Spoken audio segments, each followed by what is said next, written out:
Eat That Frog. 21 Great Ways to Stop Procrastinating and Get More Done in Less Time. By Tracy. Preface. Thank you for picking up this book. I hope these ideas help you as much as they have helped me and thousands of others. In fact, I hope this book changes your life forever. There is never enough time to do everything you have to do.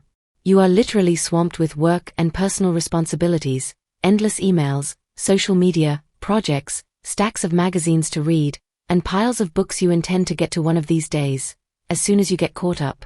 But the fact is that you are never going to get caught up. You will never get on top of your tasks.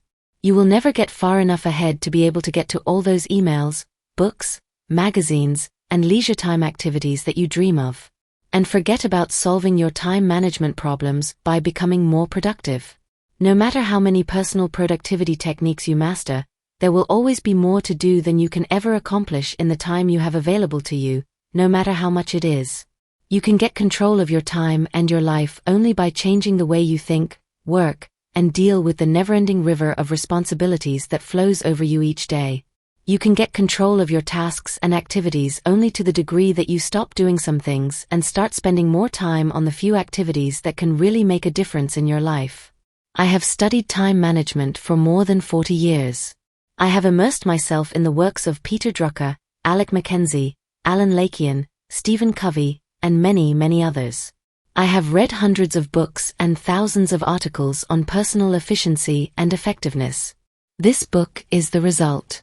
Each time I came across a good idea, I tried it out in my own work and personal life. If it worked, I incorporated it into my talks and seminars and taught it to others. Galileo once wrote, "You cannot teach a man anything, you can only help him find it within himself." Depending upon your level of knowledge and experience, these ideas may sound familiar. This book will bring them to a higher level of awareness. When you learn and apply these methods and techniques over and over until they become habits, you will alter the course of your life in a very positive way. Learning from successful people. Let me tell you something about myself and the origins of this little book. I started off in life with few advantages, aside from a curious mind. I did poorly in school and left without graduating. I worked at laboring jobs for several years. My future did not appear promising. As a young man, I got a job on a tramp freighter and went off to see the world. For 8 years, I traveled and worked and then traveled some more, eventually visiting more than 80 countries on 5 continents. When I could no longer find a laboring job, I got into sales, knocking on doors, working on straight commission. I struggled from sale to sale until I began looking around me and asking, why is it that other people are doing better than I am? Then I did something that changed my life. I began to ask successful people what they were doing that enabled them to be more productive and earn more money than me. And they told me. I did what they advised me to do, and my sales went up. Eventually, I became so successful that I was made a sales manager. As a sales manager, I used the same strategy. I asked successful managers what they did to achieve such great results, and when they told me, I did it myself. In no time at all, I began to get the same results they did. This process of learning and applying what I had learned changed my life. I am still amazed at how simple and obvious it is. Just find out what other successful people do and do the same things until you get the same results. Learn from the experts. Wow! What an idea! Success is predictable. Simply put, some people are doing better than others because they do things differently and they do the right things right. Especially, successful, happy, prosperous people use their time far, far better than the average person. Coming from an unsuccessful background, I had developed deep feelings of inferiority and inadequacy. I had fallen into the mental trap of assuming that people who were doing better than me were actually better than me. What I learned was that this was not necessarily true. They were just doing things differently, and what they had learned to do within reason, I could learn as well. This was a revelation to me. I was both amazed and excited with this discovery. I still am. I realized that I could change my life and achieve almost any goal I could set if I just found out what others were doing in that area and then did it myself until I got the same results they were getting. Within 1 year of starting in sales, I was a top salesman. A year later, I was made a manager. Within 3 years, I became a vice president in charge of a 95-person sales force in 6 countries. I was 25 years old. Over the years, I have worked in 22 different jobs, started and built several companies, earned a business degree from a major university, learned to speak French, German, and Spanish, and been a speaker, trainer, or consultant for more than 1,000 companies. I currently give talks and seminars to more than 250,000 people each year, with audiences as large as 20,000 people. A simple truth. Throughout my career, I have discovered and rediscovered a simple truth. The ability to concentrate single-mindedly on your most important task, to do it well and to finish it completely, is the key to great success, achievement, respect, status, and happiness in life. This key insight is the heart and soul of this book. This book is written to show you how to get ahead more rapidly in your career and to simultaneously enrich your personal life. These pages contain the 21 most powerful principles on personal effectiveness I have ever discovered. These methods, techniques, and strategies are practical, proven, and fast-acting. In the interest of time, I do not dwell on the various psychological or emotional explanations for procrastination or poor time management. There are no lengthy departures into theory or research. What you will learn are specific actions you can take immediately to get better, faster results in your work and to increase your happiness. Every idea in this book is focused on increasing your overall levels of productivity, performance, and output and on making you more valuable in whatever you do. You can apply many of these ideas to your personal life as well. Each of these 21 methods and techniques is complete in itself. All are necessary. One strategy might be effective in one situation and another might apply to another task. Altogether, these 21 ideas represent a smorgasbord of personal effectiveness techniques that you can use at any time, in any order or sequence that makes sense to you at the moment. The key to success is action. These principles work to bring about fast, predictable improvements in performance and results. The faster you learn and apply them, the faster you will move ahead in your career, guaranteed. There will be no limit to what you can accomplish when you learn how to eat that frog. Introduction. Eat that frog. This is a wonderful time to be alive. There have never been more possibilities and opportunities for you to achieve more of your goals than exist today. As perhaps never before in human history, you are actually drowning in options. In fact, there are so many good things that you can do that your ability to decide among them may be the critical determinant of what you accomplish in life. If you are like most people today, you are overwhelmed with too much to do and too little time. As you struggle to get caught up, new tasks and responsibilities just keep rolling in, like the waves of the ocean. Because of this, you will never be able to do everything you have to do. You will never be caught up. You will always be behind in some of your tasks and responsibilities, and probably in many of them. The need to be selective. For this reason, and perhaps more than ever before, your ability to select your most important task at each moment, and then to get started on that task and to get it done both quickly and well, will probably have more of an impact on your success than any other quality or skill you can develop. An average person who develops the habit of setting clear priorities and getting important tasks completed quickly will run circles around a genius who talks a lot and makes wonderful plans but who gets very little done. The truth about frogs. It has been said that if the first thing you do each morning is to eat a live frog, you can go through the day with the satisfaction of knowing that that is probably the worst thing that is going to happen to you all day long. Your a frog is your biggest, most important task, the one you are most likely to procrastinate on if you don't do something about it. It is also the one task that can have the greatest positive impact on your life and results at the moment. The first rule of frog eating is this: if you have to eat 2 frogs, eat the ugliest one first. This is another way of saying that if you have 2 important tasks before you, start with the biggest, hardest, and most important task first. Discipline yourself to begin immediately and then to persist until the task is complete before you go on to something else. Think of this as a test. Treat it like a personal challenge. Resist the temptation to start with the easier task. Continually remind yourself that one of the most important decisions you make each day is what you will do immediately and what you will do later, if you do it at all. The second rule of frog eating is this: if you have to eat a live frog at all, it doesn't pay to sit and look at it for very long. The key to reaching high levels of performance and productivity is to develop the lifelong habit of tackling your major task first thing each morning. You must develop the routine of eating your frog before you do anything else and without taking too much time to think about it. Take action immediately. In study after study of men and women who get paid more and promoted faster, the quality of your action orientation stands out as the most observable and consistent behavior they demonstrate in everything they do. Successful, effective people are those who launch directly into their major tasks and then discipline themselves to work steadily and single-mindedly until those tasks are complete. A failure to execute is one of the biggest problems in organizations today. Many people confuse activity with accomplishment. They talk continually, hold endless meetings and make wonderful plans, but in the final analysis, no one does the job and gets the results required. Develop the habits of success.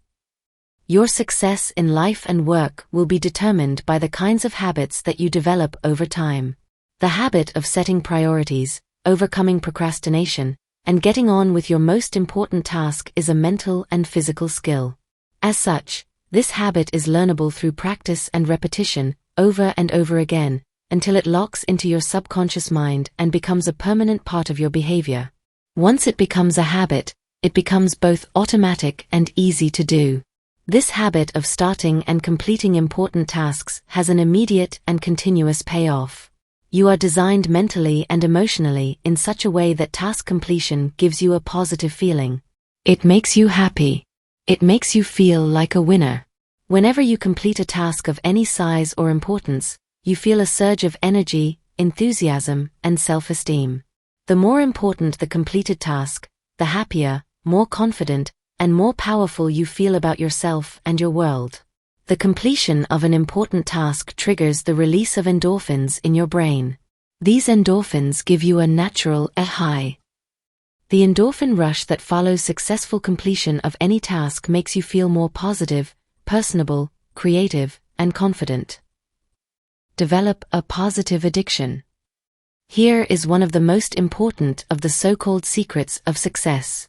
You can actually develop a positive addiction to endorphins and to the feeling of enhanced clarity, confidence, and competence that they trigger. When you develop this addiction, you will, at an unconscious level, begin to organize your life in such a way that you are continually starting and completing ever more important tasks and projects. You will actually become addicted, in a very positive sense, to success and contribution. One of the keys to your living a wonderful life, having a successful career, and feeling terrific about yourself is to develop the habit of starting and finishing important jobs. When you do, this behavior will take on a power of its own and you'll find it easier to complete important tasks than not to complete them. No shortcuts. You remember the story of the man who stops a musician on a street in New York and asks how he can get to Carnegie Hall. The musician replies, practice, man, practice. Practice is the key to mastering any skill. Fortunately, your mind is like a muscle. It grows stronger and more capable with use. With practice, you can learn any behavior or develop any habit that you consider either desirable or necessary. The 3Ds of new habit formation. You need 3 key qualities to develop the habits of focus and concentration, which are all learnable. They are decision, discipline, and determination. First, make a decision to develop the habit of task completion.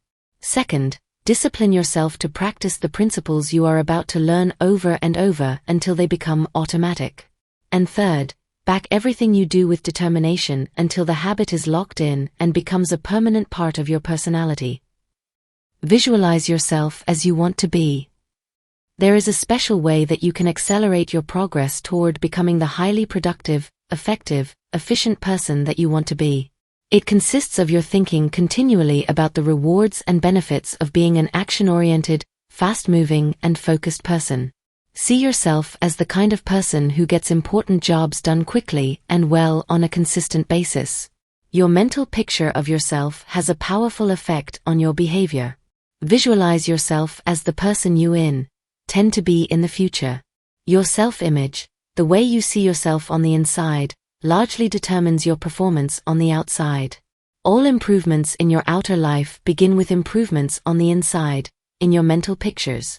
You have a virtually unlimited ability to learn and develop new skills, habits, and abilities. When you train yourself, through repetition and practice, to overcome procrastination and get your most important tasks completed quickly, you will move onto the fast track in your life and career and step on the accelerator of your potential. Eat that frog. 1. Set the table. There is one quality which one must possess to win, and that is definiteness of purpose, the knowledge of what one wants and a burning desire to achieve it. Napoleon Hill. Before you can determine you're a frog and get on with the job of eating it, you have to decide exactly what you want to achieve in each area of your life. Clarity is perhaps the most important concept in personal productivity. The number one reason why some people get more work done faster is because they are absolutely clear about their goals and objectives, and they don't deviate from them. The greater clarity you have regarding what you want and the steps you will have to take to achieve it, the easier it will be for you to overcome procrastination, eat your frog, and complete the task before you. A major reason for procrastination and lack of motivation is vagueness, confusion, and fuzzy-mindedness about what you are trying to do and in what order and for what reason. You must avoid this common condition with all your strength by striving for ever greater clarity in your major goals and tasks. Here is a great rule for success: think on paper. Only about 3% of adults have clear, written goals. These people accomplish 5 and 10 times as much as people of equal or better education and ability, but who, for whatever reason, have never taken the time to write out exactly what they want. There is a powerful formula for setting and achieving goals that you can use for the rest of your life. It consists of 7 simple steps. Any one of these steps can double and triple your productivity if you are not currently using it. Many of my graduates have increased their incomes dramatically in a matter of a few years, or even a few months, with this simple, 7-part method. Step 1. Decide exactly what you want. Either decide for yourself or sit down with your boss and discuss your goals and objectives until you are crystal clear about what is expected of you and in what order of priority. It is amazing how many people are working away, day after day, on low-value tasks because they have not had this critical discussion with their managers. One of the very worst uses of time is to do something very well that need not be done at all. Stephen Covey says, if the ladder is not leaning against the right wall, every step we take just gets us to the wrong place faster. Step 2. Write it down. Think on paper. When you write down a goal, you crystallize it and give it tangible form. You create something that you can touch and see. On the other hand, a goal or objective that is not in writing is merely a wish or a fantasy. It has no energy behind it. Unwritten goals lead to confusion, vagueness, misdirection, and numerous mistakes. Step 3. Set a deadline on your goal. Set sub-deadlines if necessary. A goal or decision without a deadline has no urgency. It has no real beginning or end. Without a definite deadline accompanied by the assignment or acceptance of specific responsibilities for completion, you will naturally procrastinate and get very little done. Step 4. Make a list of everything you can think of that you are going to have to do to achieve your goal. As you think of new activities, add them to your list. Keep building your list until it is complete. A list gives you a visual picture of the larger task or objective. It gives you a track to run on. It dramatically increases the likelihood that you will achieve your goal as you have defined it and on schedule. Step 5. Organize the list into a plan. Organize your list by priority and sequence. List all tasks in the order they need to be done. Take a few minutes to decide what you need to do first and what you can do later. Decide what has to be done before something else and what needs to be done afterward. Even better, lay out your plan visually in the form of a series of boxes and circles on a sheet of paper, with lines and arrows showing the relationship of each task to every other task. You'll be amazed at how much easier it is to achieve your goal when you break it down into individual tasks. With a written goal and an organized plan of action, you will be far more productive and efficient than people who are carrying their goals around in their minds. Step 6. Take action on your plan immediately. Do something. Do anything. An average plan vigorously executed is far better than a brilliant plan on which nothing is done. For you to achieve any kind of success, execution is everything. Step 7. Resolve to do something every single day that moves you toward your major goal. Build this activity into your daily schedule. You may decide to read a specific number of pages on a key subject. You may call on a specific number of prospects or customers. You may engage in a specific period of physical exercise. You may learn a certain number of new words in a foreign language. Whatever it is, you must never miss a day. Keep pushing forward. Once you start moving, keep moving. Don't stop. This decision, this discipline alone, can dramatically increase your speed of goal accomplishment and boost your personal productivity. The power of written goals. Clear written goals have a wonderful effect on your thinking. They motivate you and galvanize you into action. They stimulate your creativity, release your energy, and help you overcome procrastination as much as any other factor. Goals are the fuel in the furnace of achievement. The bigger your goals and the clearer they are, the more excited you become about achieving them. The more you think about your goals, the greater becomes your inner drive and your desire to accomplish them. Think about your goals and review them daily. Every morning when you begin, take action on the most important task you can accomplish to achieve your most important goal at the moment. Eat that frog. 1. Take a clean sheet of paper right now and make a list of 10 goals you want to accomplish in the next year. Write your goals as though a year has already passed and they are now a reality. Use the present tense, positive voice, and first-person singular so that they are immediately accepted by your subconscious mind. For example, you could write, I earn X number of dollars per year by this date, or I weigh X number of pounds by this date, or I drive such and such a car by this date. 2. Review your list of 10 goals and select the one goal that, if you achieved it, would have the greatest positive impact on your life. Whatever that goal is, write it on a separate sheet of paper, set a deadline, make a plan, take action on your plan, and then do something every single day that moves you toward that goal. This exercise alone could change your life. 2. Plan every day in advance. Planning is bringing the future into the present so that you can do something about it now. Alan Lakian. You have heard the old question, how do you eat an elephant? The answer is one bite at a time. How do you eat your biggest, ugliest frog? The same way, you break it down into specific step-by-step activities and then you start on the first one. Your mind, your ability to think, plan and decide, is your most powerful tool for overcoming procrastination and increasing your productivity. Your ability to set goals, make plans, and take action on them determines the course of your life. The very act of thinking and planning unlocks your mental powers, triggers your creativity, and increases your mental and physical energies. Conversely, as Alec Mackenzie wrote, taking action without thinking things through is a prime source of problems. Your ability to make good plans before you act is a measure of your overall competence. The better the plan you have, the easier it is for you to overcome procrastination, to get started, to eat your frog, and then to keep going. Increase your return on energy. One of your top goals at work should be to get the highest possible return on your investment of your mental, emotional, and physical energy.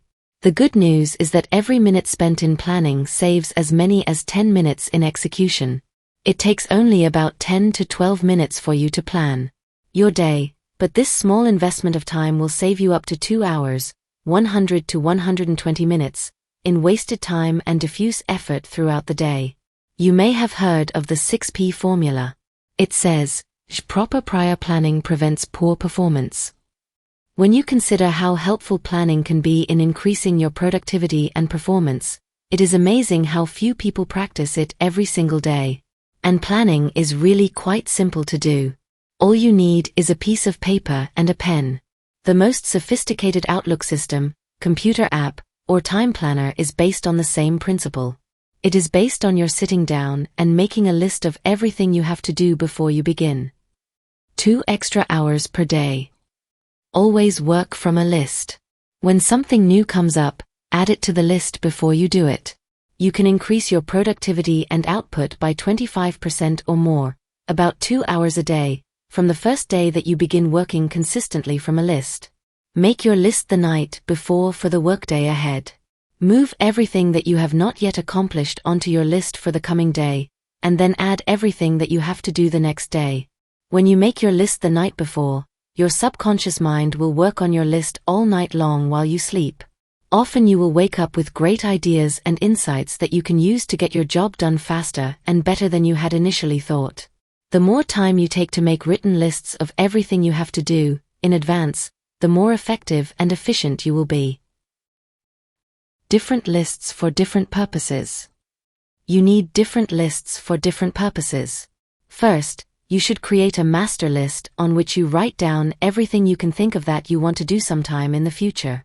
This is the place where you capture every idea and every new task or responsibility that comes up. You can sort out the items later. Second, you should have a monthly list that you make at the end of the month for the month ahead. This may contain items transferred from your master list. Third, you should have a weekly list where you plan your entire week in advance. This is a list that is under construction as you go through the current week. This discipline of systematic time planning can be very helpful to you. Many people have told me that the habit of taking a couple of hours at the end of each week to plan the coming week has increased their productivity dramatically and changed their lives completely. This technique will work for you as well. Finally, you should transfer items from your monthly and weekly lists onto your daily list.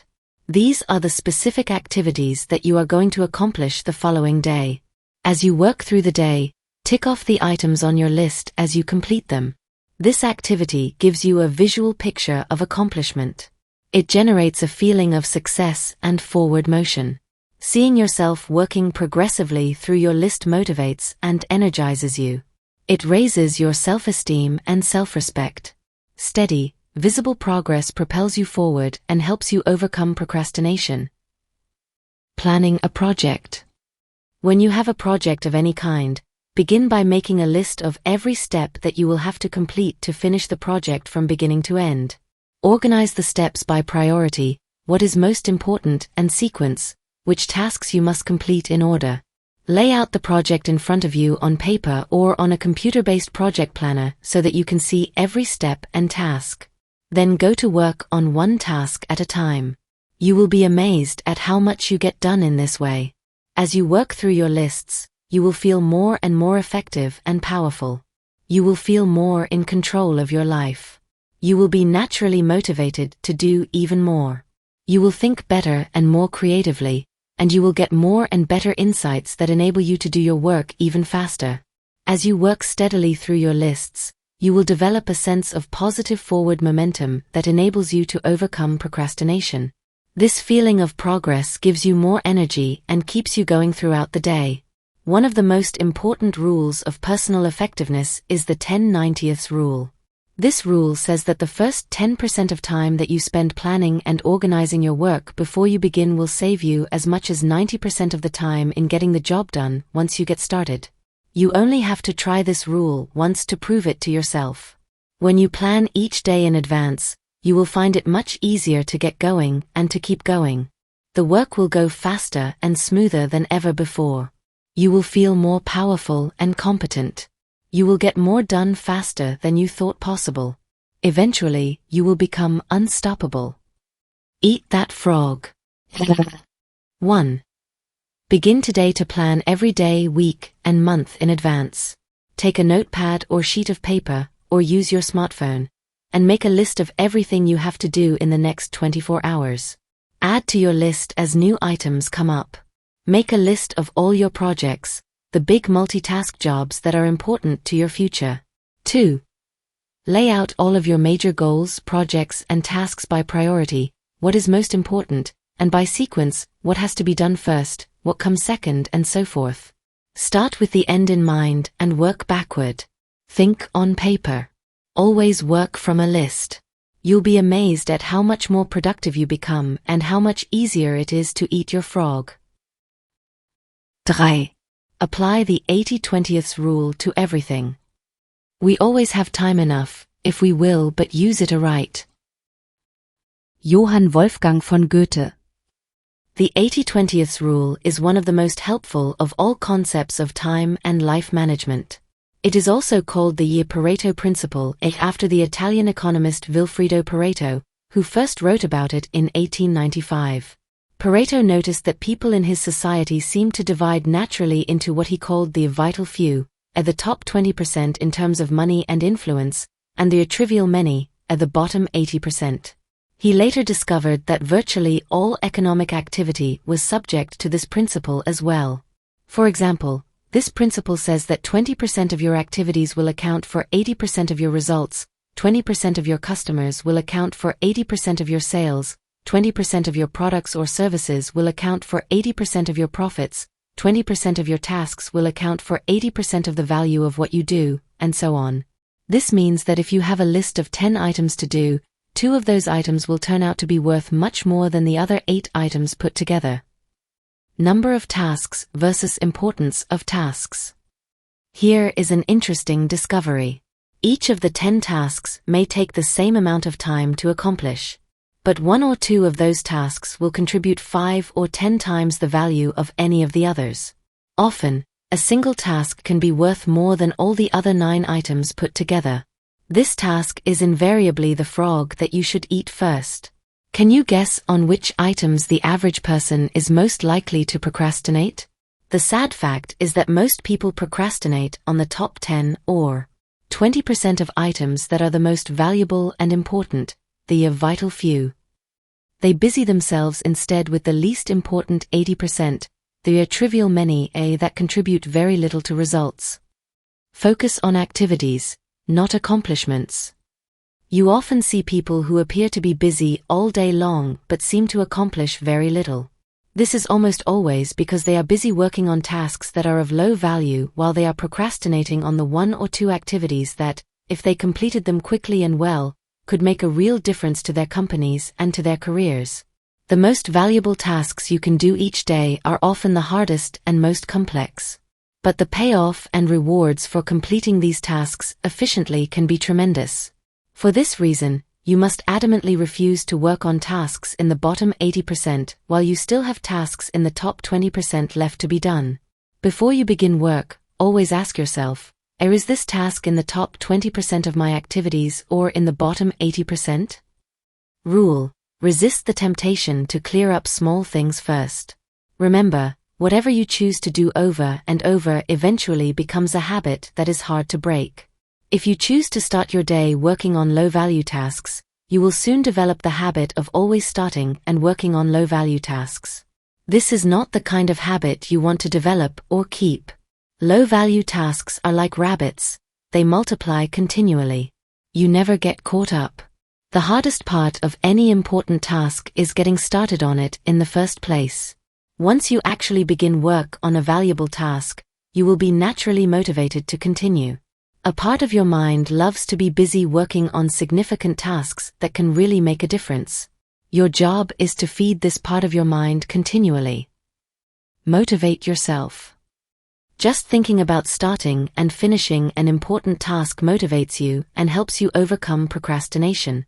The fact is, the time required to complete an important job is often the same as the time required to do an unimportant job. The difference is that you get a tremendous feeling of pride and satisfaction from completing something valuable and significant.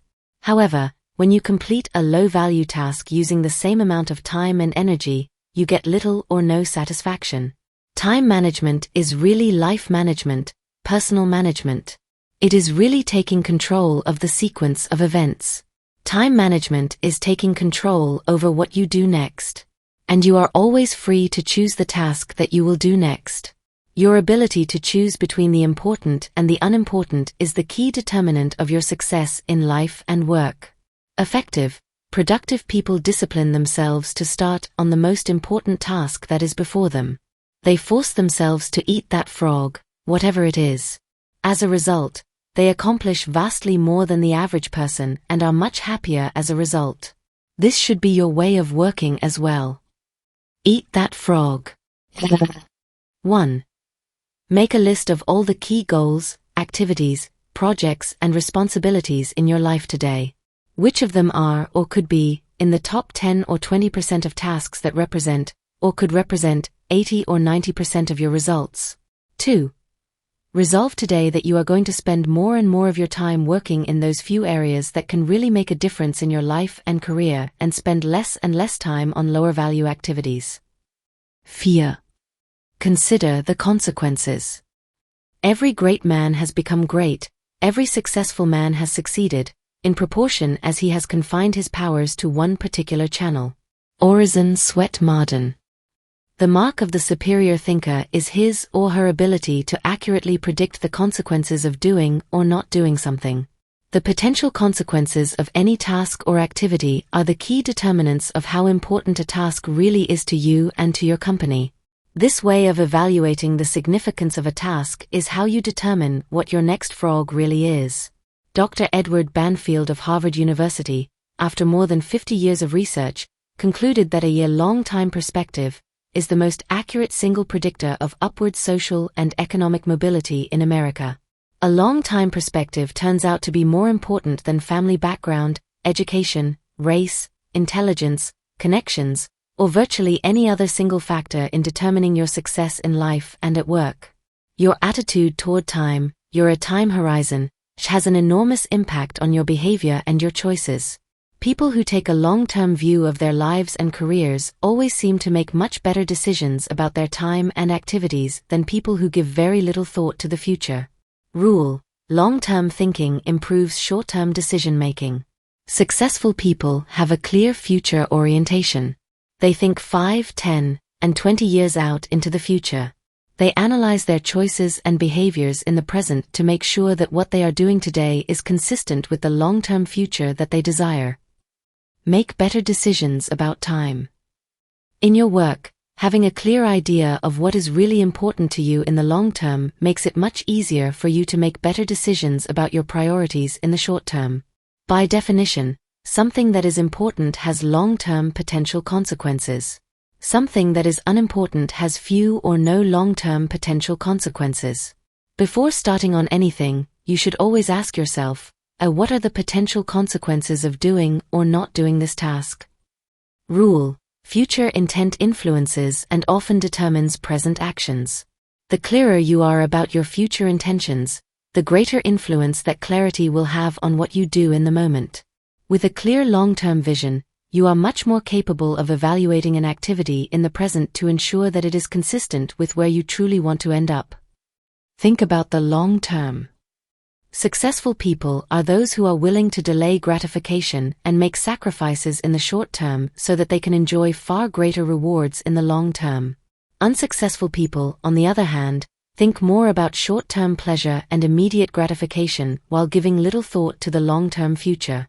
Dennis Waitley, a motivational speaker, says, "Losers try to escape from their fears and drudgery with activities that are tension-relieving. Winners are motivated by their desires toward activities that are goal-achieving." For example, coming into work earlier, reading regularly in your field, taking courses to improve your skills, and focusing on high-value tasks in your work will all combine to have an enormous positive impact on your future. On the other hand, coming into work at the last moment, reading the newspaper, drinking coffee, and socializing with your coworkers may seem fun and enjoyable in the short term, but inevitably leads to lack of promotion, underachievement, and frustration in the long term. If a task or activity has large potential positive consequences, make it a top priority and get started on it immediately. If something can have large potential negative consequences if it is not done quickly and well, that becomes a top priority as well. Whatever your frog is, resolve to gulp it down first thing. Motivation requires motive. The greater the potential positive impact that an action or behavior of yours can have on your life, once you define it clearly, the more motivated you will be to overcome procrastination and get it done quickly. Keep yourself focused and forward-moving by continually starting and completing those tasks that can make a major difference to your company and to your future. The time is going to pass anyway. The only question is how you use it and where you are going to end up at the end of the weeks and months that pass. And where you end up is largely a matter of the amount of consideration you give to the likely consequences of your actions in the short term. Thinking continually about the potential consequences of your choices, decisions, and behaviors is one of the very best ways to determine your true priorities in your work and personal life. Obey the law of forced efficiency. The law of forced efficiency says, there is never enough time to do everything, but there is always enough time to do the most important thing. Put another way, you cannot eat every tadpole and frog in the pond, but you can eat the biggest and ugliest one, and that will be enough, at least for the time being. When you're running out of time and know that the consequences of not completing a key task or project can be really serious, you always seem to find the time to get it done, often at the very last minute. You start early, you stay late, and you drive yourself to complete the job rather than face the unpleasantness that would follow if you didn't complete it within the time limit. Rule: there will never be enough time to do everything you have to do. The average person in business today, especially a manager in the age of cutbacks, is working at 110 to 130% of capacity. And the jobs and responsibilities just keep piling up. We all have stacks of reading material we still have to go through. Many people have hundreds of hours of reading and projects backlogged at home and at the office. What this means is that you will never be caught up. Get that wishful idea out of your mind. All you can hope for is to be on top of your most important responsibilities. The others will just have to wait. Deadlines are an excuse. Many people say that they work better under the pressure of deadlines. Unfortunately, years of research indicate that this is seldom true. 1. Under the pressure of deadlines, often self-created through procrastination, people suffer greater stress, make more mistakes, and have to redo more tasks than under any other conditions. Often the mistakes that people make when working under tight deadlines lead to defects and cost overruns that cause substantial financial losses in the long term. Sometimes a job actually takes much longer to complete when people rush to get it done at the last minute and then have to redo it. It is much better to plan your time carefully in advance and then build in a sizable buffer to compensate for unexpected delays and diversions. However much time you think a task will take, add on another 20% or more as insurance. Or make a game of getting the job done well in advance of the deadline. You will be amazed at how much more relaxed you are and how much better a job you do when you are on top of your most important tasks. 3 questions for maximum productivity. You can use 3 questions on a regular basis to keep yourself focused on completing your most important tasks on schedule. The first question is, what are my highest value activities? Put another way, what are the biggest frogs that you have to eat to make the greatest contribution to your organization? To your family? To your life in general? This is one of the most important questions you can ever ask and answer. What are your highest value activities? First, think this through for yourself. Then, ask your boss. Ask your co-workers and subordinates. Ask your friends and family. Like focusing the lens of a camera, you must be crystal clear about your highest value activities before you begin work. The second question you can ask continually is, what can I and only I do, that if done well will make a real difference? This question came from the late Peter Drucker, the management guru. It is one of the most important of all questions for achieving personal effectiveness. What can you and only you do that if done well can make a real difference? This is something that only you can do. If you don't do it, it won't be done by someone else. But if you do it, and you do it well, it can really make a difference to your life and your career. What is this particular frog for you? Every hour of every day, you can ask yourself this question and come up with a specific answer. Your job is to be clear about the answer and then to start and work on this task before anything else. The third question you can ask is, What is the most valuable use of my time right now? In other words, what is my biggest frog of all at this moment? This is the core question of time management. Answering this question correctly is the key to overcoming procrastination and becoming a highly productive person. Every hour of every day, one task represents the most valuable use of your time at that moment.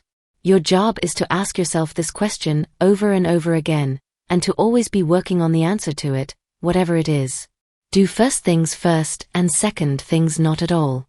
As Goethe said, the things that matter most must never be at the mercy of the things that matter least. The more accurate your answers are to these three questions, the easier it will be for you to set clear priorities, to overcome procrastination, and to get started on that one activity that represents the most valuable use of your time. Eat that frog. 1. Review your list of tasks, activities, and projects regularly. Continually ask yourself, which one project or activity, if I did it in an excellent and timely fashion, would have the greatest positive consequences in my work or personal life? 2. Determine the most important thing you could be doing every hour of every day, and then discipline yourself to work continually on the most valuable use of your time. What is this for you right now? Whatever it is that can help you the most, set it as a goal, make a plan to achieve it, and go to work on your plan immediately. Remember the wonderful words of Goethe, only engage, and the mind grows heated. Begin it, and the work will be completed. 5. Practice creative procrastination. Make time for getting big tasks done every day. Plan your daily workload in advance. Single out the relatively few small jobs that absolutely must be done immediately in the morning. Then go directly to the big tasks and pursue them to completion. Boardroom reports. Creative procrastination is one of the most effective of all personal performance techniques. It can change your life. The fact is that you can't do everything that you have to do. You have to procrastinate on something. Therefore, deliberately and consciously procrastinate on small tasks.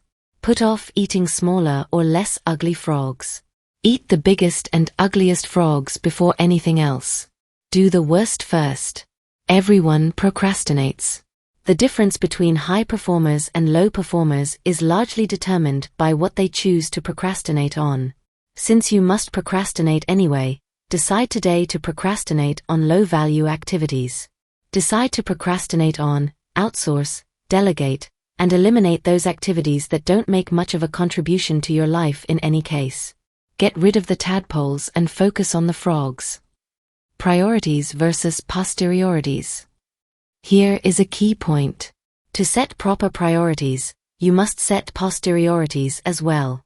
A priority is something that you do more of and sooner, while a posteriority is something that you do less of and later, if at all.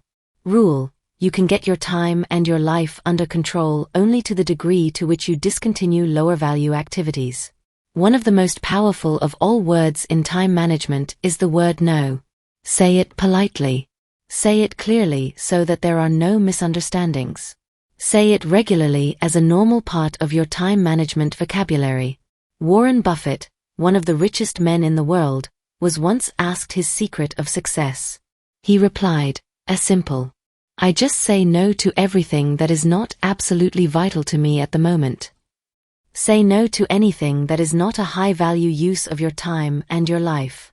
Say no graciously but firmly to avoid agreeing to something against your will. Say it early and say it often. Remember that you have no spare time. As we say, your dance card is full. For you to do something new, you must complete or stop doing something old. Getting in requires getting out. Picking up means putting down. Creative procrastination is the act of thoughtfully and deliberately deciding upon the exact things you are not going to do right now, if ever. Procrastinate on purpose. Most people engage in unconscious procrastination. They procrastinate without thinking about it. As a result, they procrastinate on the big, valuable, important tasks that can have significant long-term consequences in their lives and careers. You must avoid this common tendency at all costs. Your job is to deliberately procrastinate on tasks that are of low value so that you have more time for tasks that can make a big difference in your life and work. Continually review your duties and responsibilities to identify time-consuming tasks and activities that you can abandon with no real loss. This is an ongoing responsibility for you that never ends. For example, a friend of mine was an avid golfer when he was single. He liked to golf 3 or 4 times a week, 3 to 4 hours each time. Over a period of years, he started a business, got married, and had 2 children. But he still played golf 3 to 4 times a week until he finally realized that his time on the golf course was causing him enormous stress at home and at the office. Only by abandoning most of his golf games could he get his life back under control. And he did. He cut back to 1 round of golf per week and transformed his life, especially his home life. Set priorities on time-consuming activities. Continually review your life and work to find time-consuming tasks and activities that you can abandon. Cut down on television watching and internet surfing and instead spend the time with your family, read, exercise, or do something else that enhances the quality of your life. Look at your work activities and identify the tasks that you could delegate or eliminate to free up more time for the work that really counts. Begin today to practice creative procrastination. Set priorities wherever and whenever you can. This decision alone can enable you to get your time and your life under control. Eat that frog. 1. Practice as zero-based thinking in every part of your life.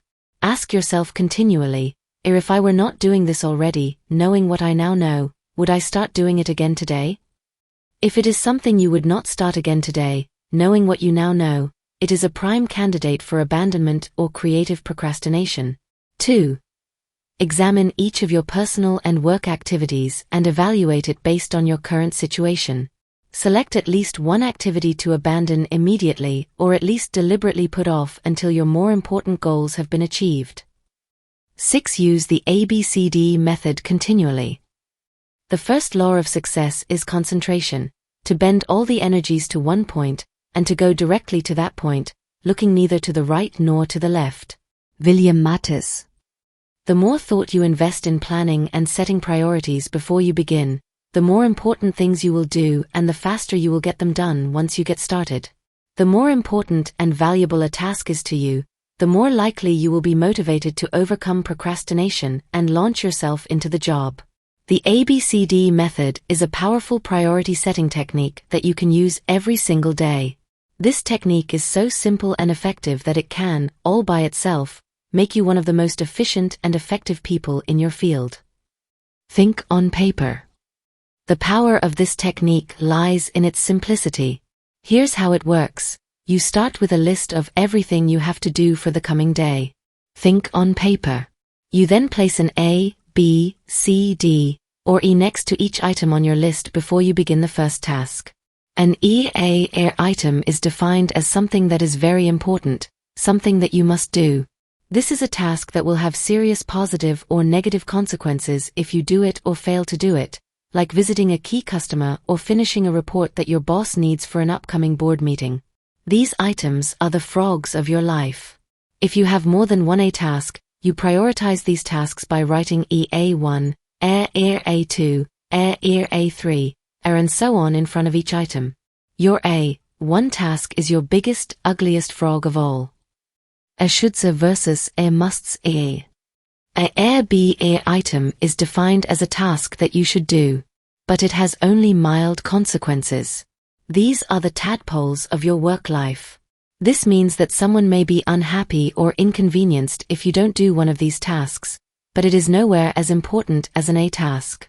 Returning an unimportant telephone message or reviewing your email would be a B task. The rule is that you should never do a B task when an A task is left undone. You should never be distracted by a tadpole when a big frog is sitting there waiting to be eaten.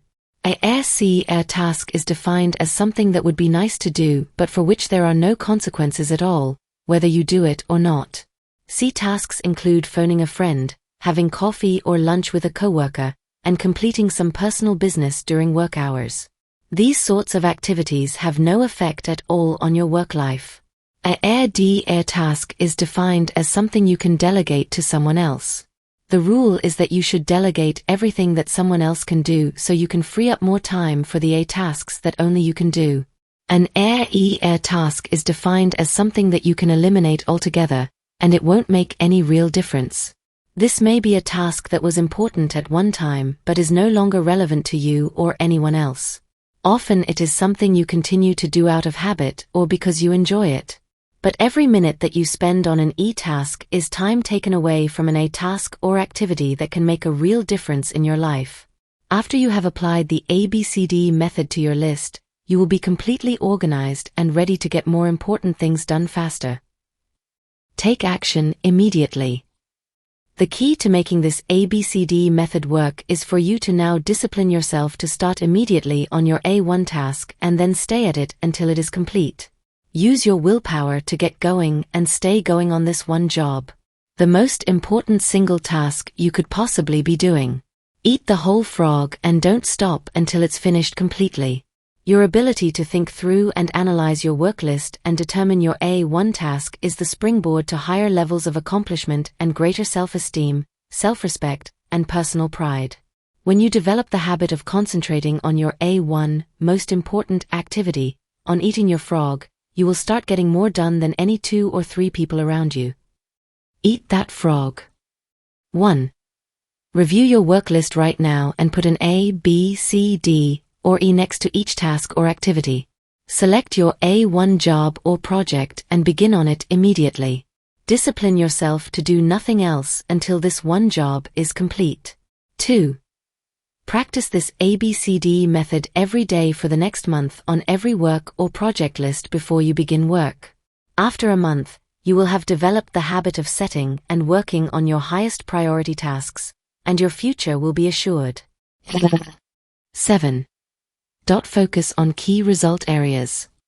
7. Focus on key result areas. Why am I on the payroll? This is one of the most important questions you can ever ask and answer, over and over again, throughout your career. As it happens, most people are not sure exactly why they are on the payroll. But if you are not crystal clear about why you are on the payroll and what results you have been hired to accomplish, it is very hard for you to perform at your best, get paid more, and get promoted faster. In simple terms, you have been hired to get specific results. A wage or a salary is a payment for a specific quality and quantity of work that can be combined with the work of others to create a product or service that customers are willing to pay for. Your job can be broken down into about 5 to 7 key result areas, seldom more. These represent the results that you absolutely, positively have to get to fulfill your responsibilities and make your maximum contribution to your organization. A key result area is defined as something for which you are completely responsible. If you don't do it, it doesn't get done. A key result area is an activity that is under your control. It produces an output that becomes an input or a contributing factor to the work of others. Key result areas are similar to the vital functions of the body, such as those indicated by blood pressure, heart rate, respiratory rate, and brain wave activity. An absence of any one of these vital functions leads to the death of the organism. By the same token, your failure to perform in a critical result area of your work can lead to the end of your job as well. The Big 7 in management and sales. The key result areas of management are planning, organizing, staffing, delegating, supervising, measuring, and reporting. These are the areas in which a manager must get results to be successful in his or her area of responsibility. A weakness in any one of these areas can lead to underachievement and failure as a manager. The key result areas of sales are prospecting, building rapport and trust, identifying needs, presenting persuasively, answering objections, closing the sale, and getting resales and referrals. Poor performance in any one of these key skills can lead to lower sales and sometimes the failure of a salesperson. Whatever you do, you must have certain essential skills for you to do your job in an excellent fashion. These demands are constantly changing. You have already developed core competencies that make it possible for you to do your job in the first place. But certain key results are central to your work and determine your success or failure in your job. What are they? Clarity is essential. The starting point of high performance is for you to identify the key result areas of your work. Discuss them with your boss. Make a list of your most important output responsibilities, and make sure that the people above you, on the same level as you, and below you are in agreement with it. For example, for a salesperson, getting qualified appointments is a key result area. This activity is the key to the entire sales process. Closing a sale is also a key result area. When the sale is made, it triggers the activities of many other people to produce and deliver the product or service. For a company owner or key executive, negotiating a bank loan may be a key result area. Hiring the right people and delegating effectively are both key result areas. For a receptionist or secretary, typing letters and answering the phone and transferring callers quickly and efficiently are defined as key result areas. People's ability to perform these tasks quickly and efficiently largely determines their pay and promotability. Give yourself a grade. Once you have determined your key result areas, the second step is for you to grade yourself on a scale of 1 to 10, with 1 being the lowest and 10 being the highest in each of those areas. Where are you strong and where are you weak? Where are you getting excellent results and where are you underperforming?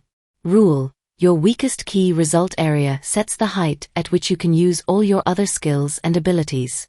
This rule says that although you could be exceptional in 6 out of your 7 key result areas, poor performance in the 7th area will hold you back and determine how much you achieve with all your other skills. This weakness will act as a drag on your effectiveness and be a constant source of friction and frustration. For example, delegating is a key result area for a manager. This skill is the key leverage point that enables a manager to manage and to get results through others. A manager who cannot delegate properly is held back from using all his or her other skills at the maximum levels of effectiveness.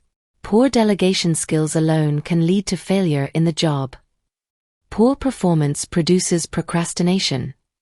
One of the major reasons for procrastination in the workplace is that people avoid jobs and activities in those areas where they have performed poorly in the past.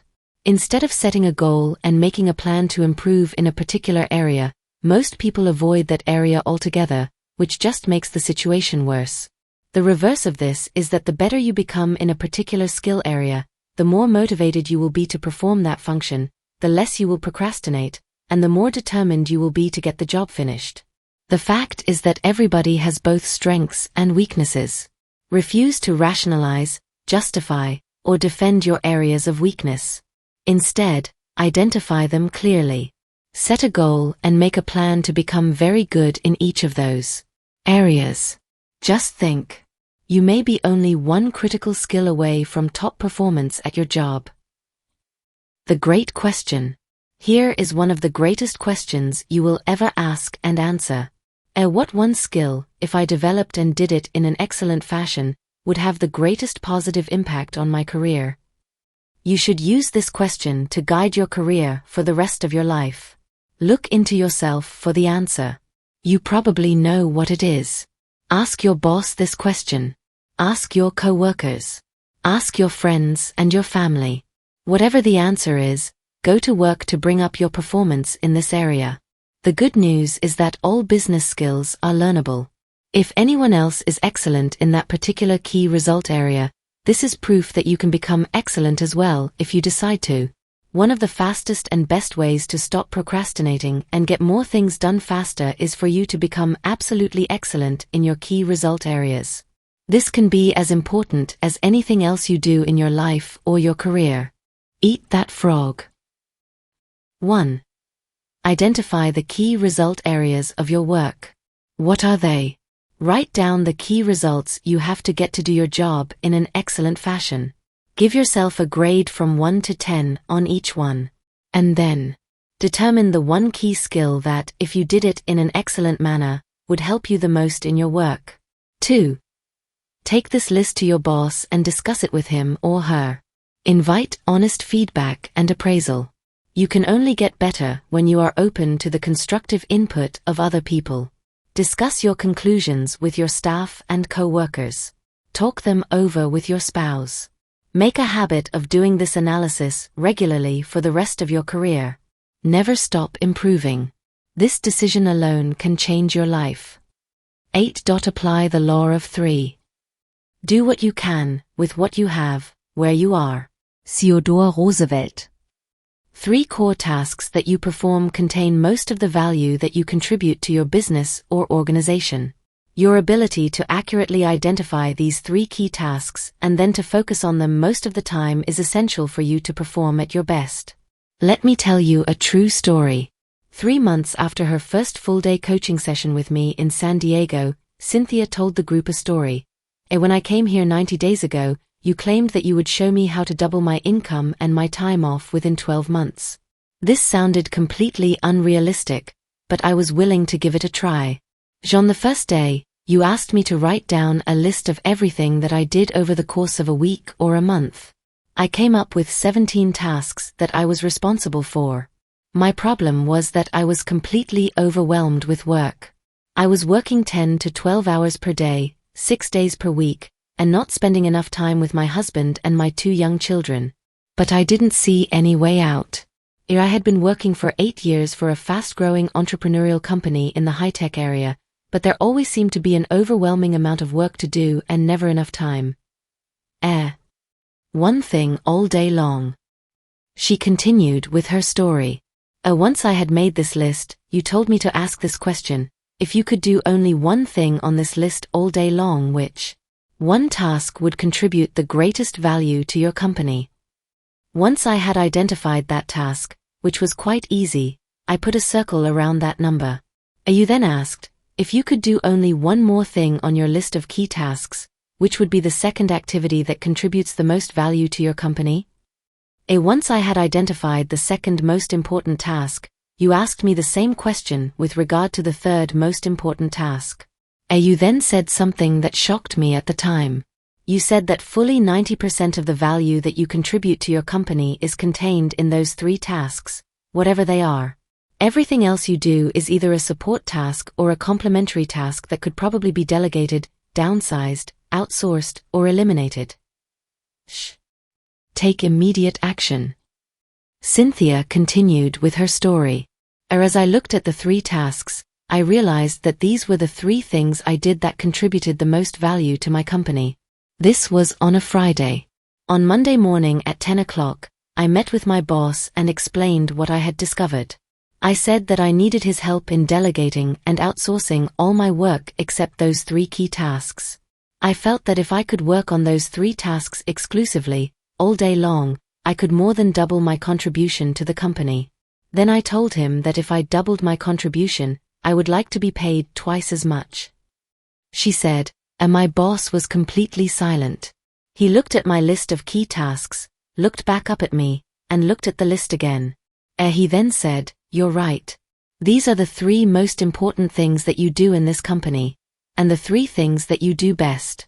I will help you delegate and outsource all these other minor tasks to free you up to work full-time on these 3 key tasks. And if you double your contribution, I will pay you twice as much." Transform your life. Cynthia concluded her story by saying, he did, then I did, then he did. He helped me delegate and assign my minor tasks so I could concentrate on my top 3 jobs. As a result, I doubled my output over the next 30 days, and he doubled my income. I had been working very hard for more than 8 years, and I doubled my income in just 1 month by focusing all my time and energy on my 3 key tasks. Not only that, but instead of working 10 and 12-hour days, I work from 8 o'clock to 5 o'clock and spend time in the evenings and on the weekends with my husband and my children. Focusing on my key tasks has transformed my life.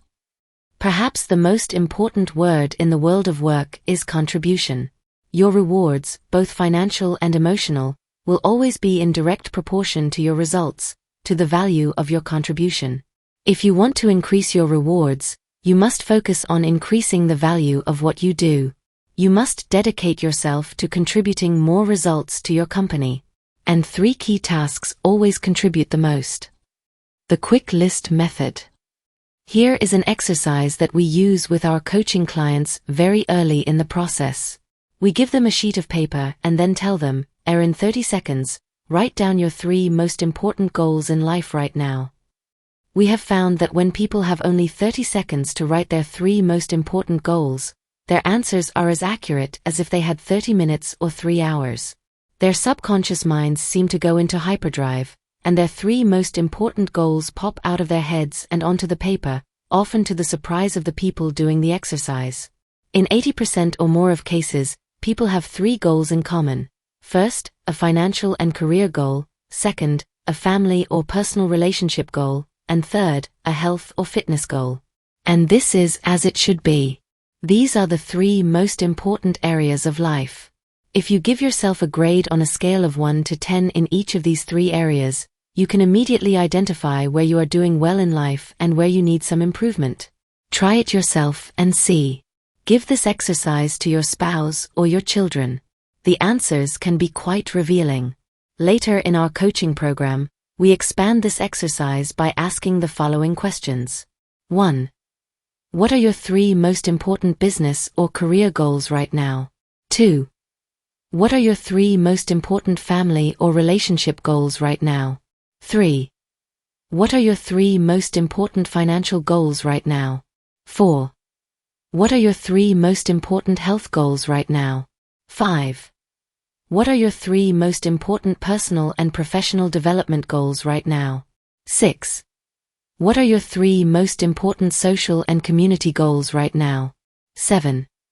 What are your 3 biggest problems or concerns in life right now? When you force yourself to ask and answer each of these questions in 30 seconds or less, you will be amazed at the answers. Whatever your answers, they will usually be an accurate snapshot of your true situation in life at the moment. These answers will tell you what is really important to you.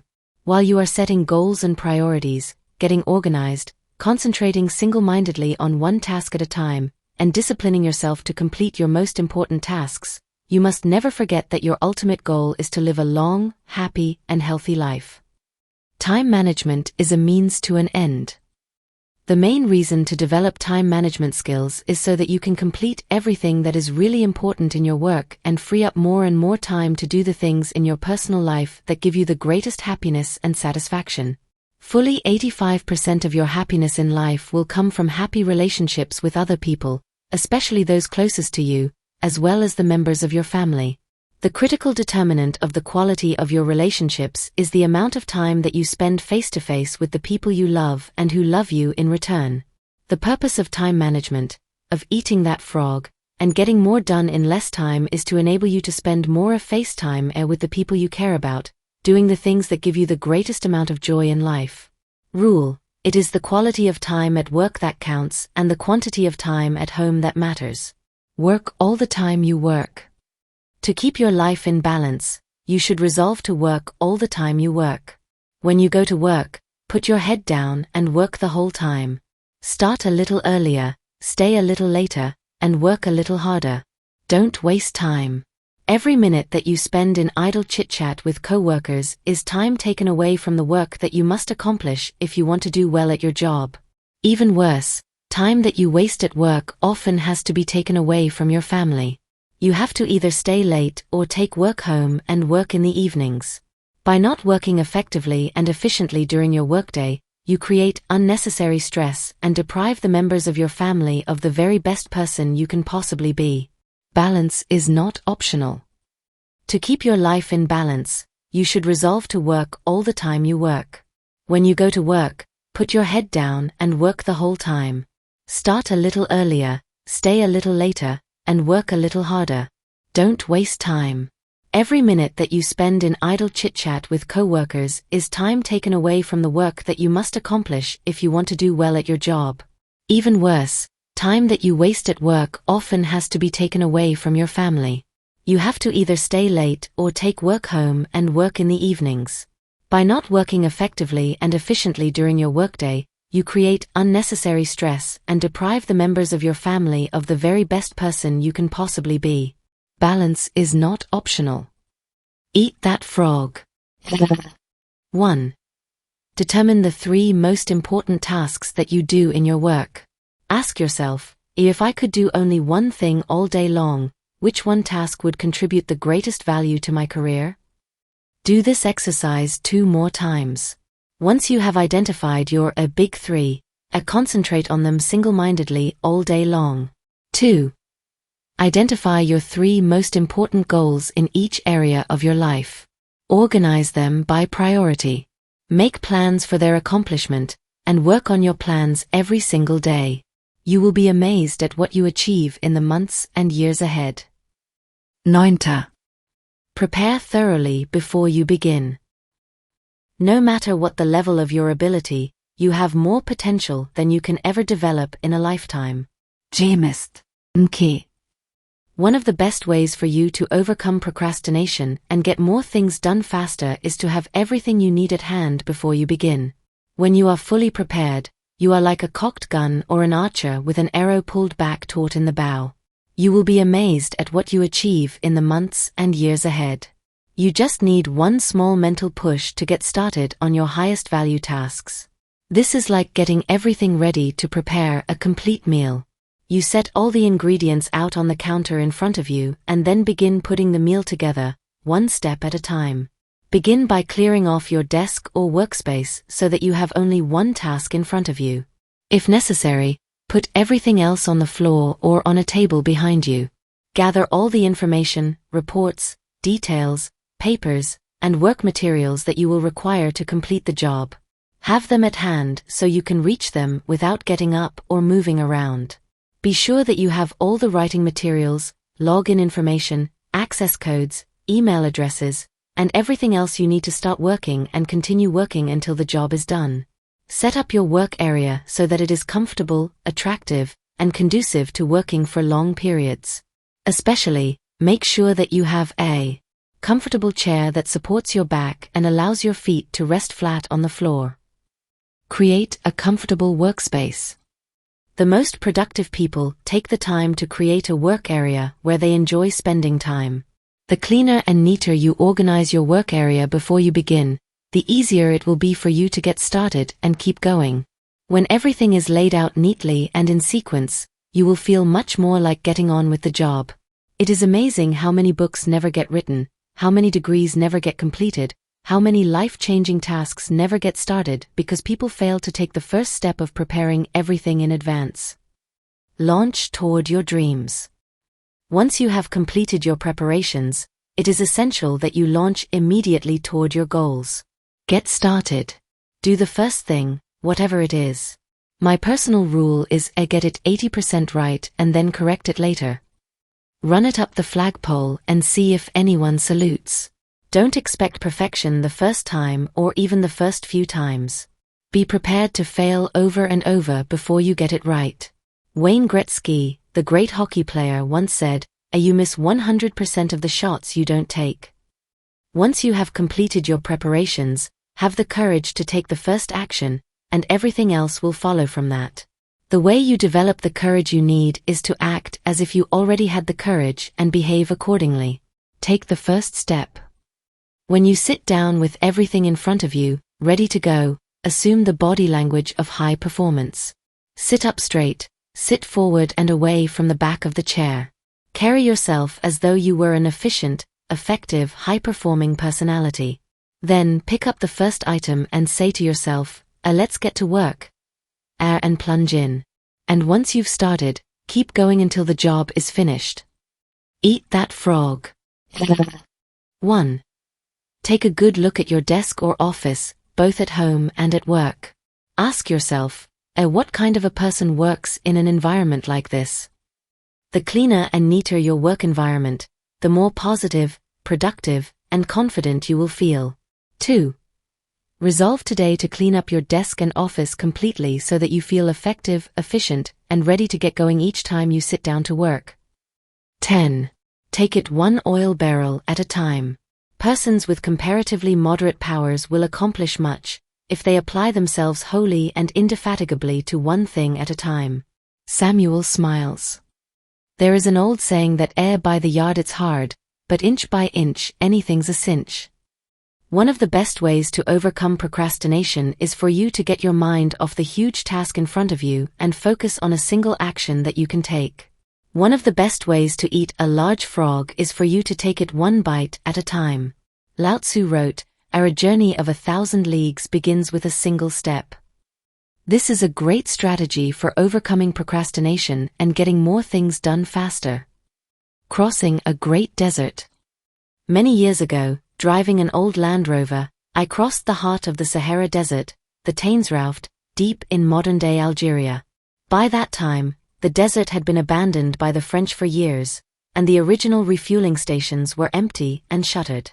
The desert was 500 miles across in a single stretch, without water, food, a blade of grass, or even a fly. It was totally flat, like a broad, yellow sand parking lot that stretched to the horizon in all directions. More than 1,300 people had perished in the crossing of that stretch of the Sahara in previous years. Often, drifting sands had obliterated the track.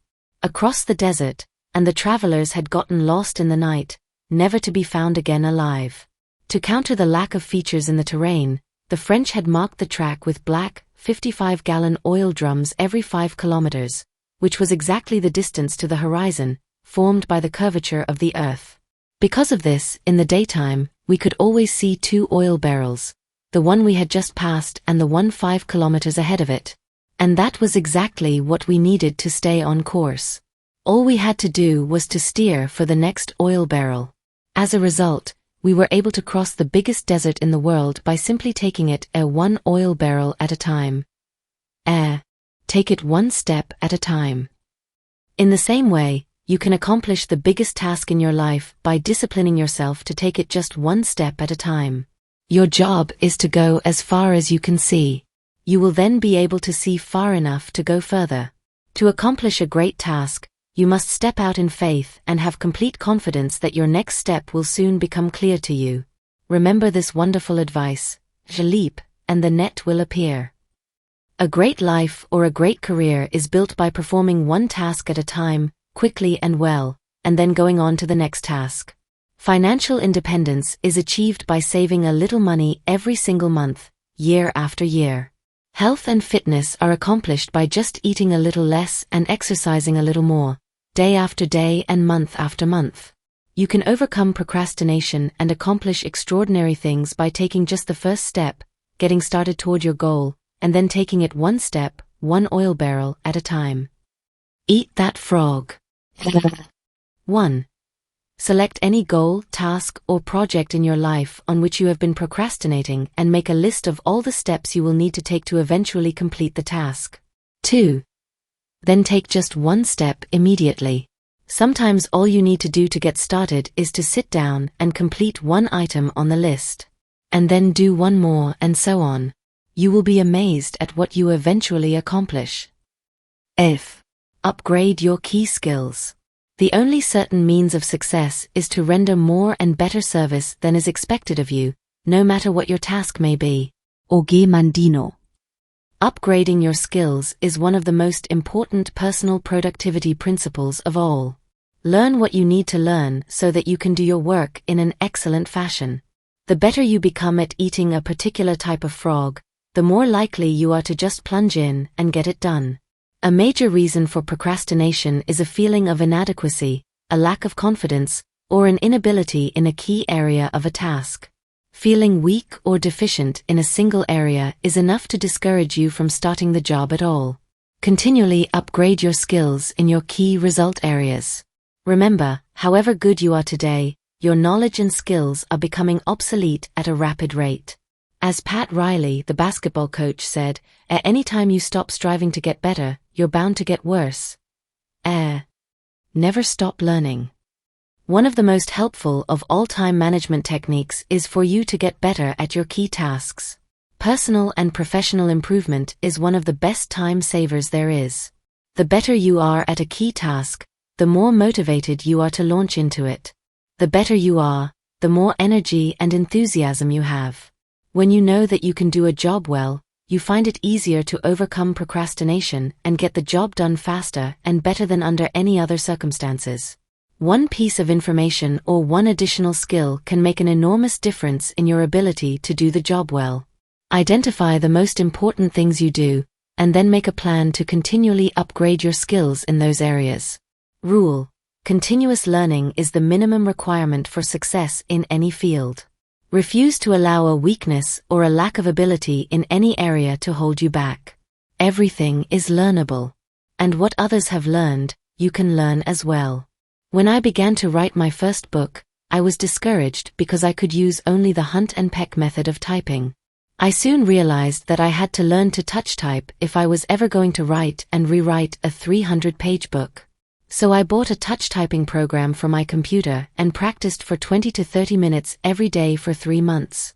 By the end of that time, I was typing 40 to 50 words per minute. With this additional skill, I have been able to write more than 75 books that have now been published all over the world. The best news is that you can learn whatever skills you need to be more productive and more effective. You can become a touch typist if necessary. You can become proficient with a computer. You can become a terrific negotiator or a super salesperson. You can learn to speak in public. You can learn to write effectively and well. These are all skills you can acquire as soon as you decide to and make them a priority. 3 steps to mastery. First, read in your field for at least 1 hour every day.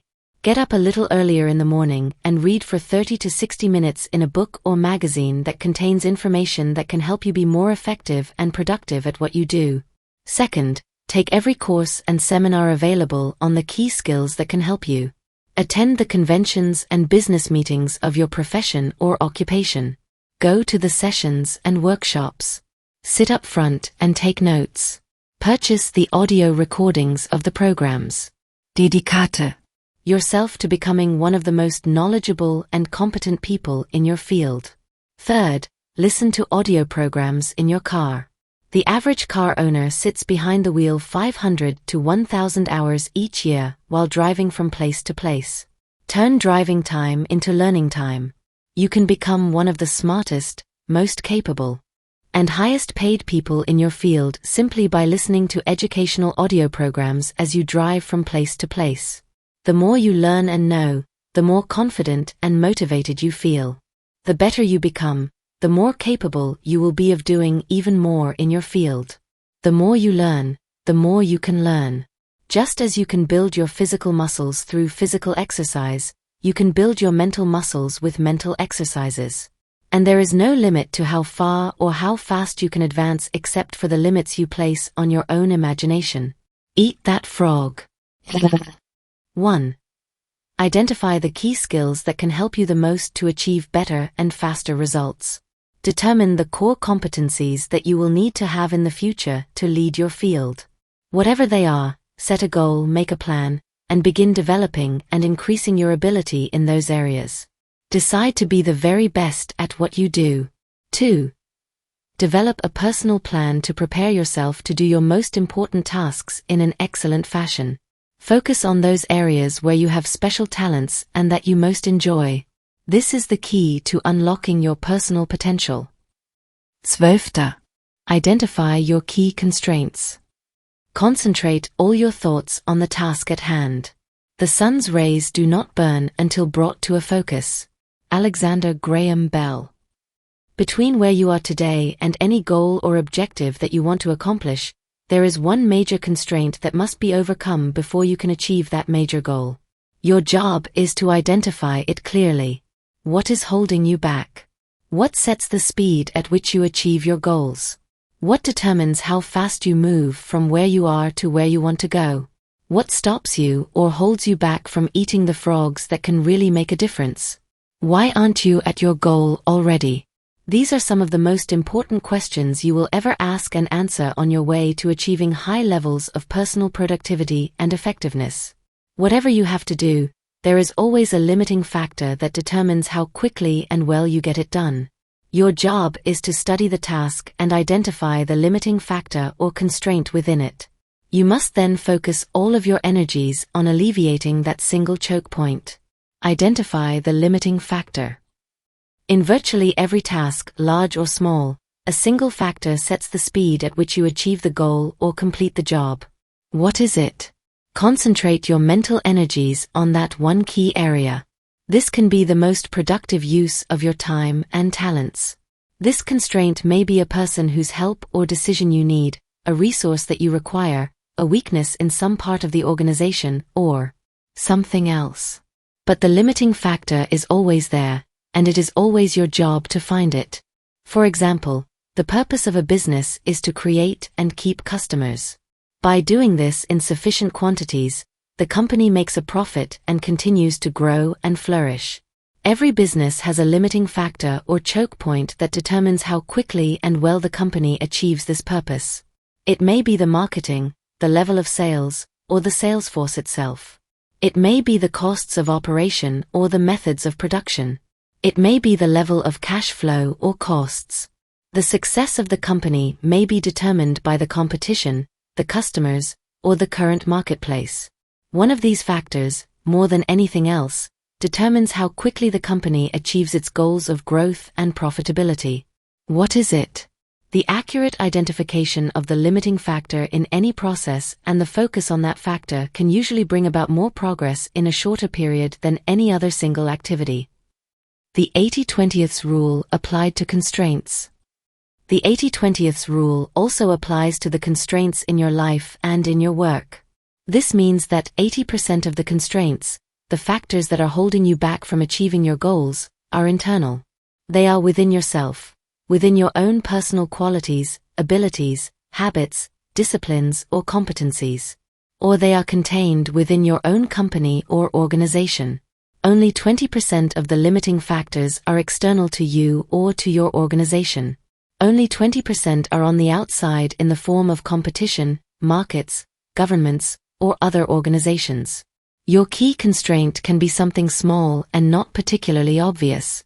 Sometimes you have to make a list of every step in a process and examine every activity to determine exactly what is holding you back.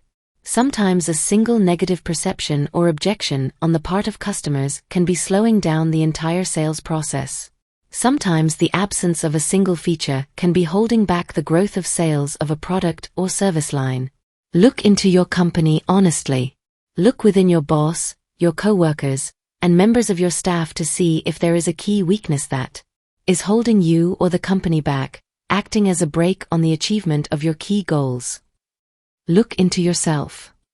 Successful people always begin the analysis of constraints by asking the question, what is it in me that is holding me back?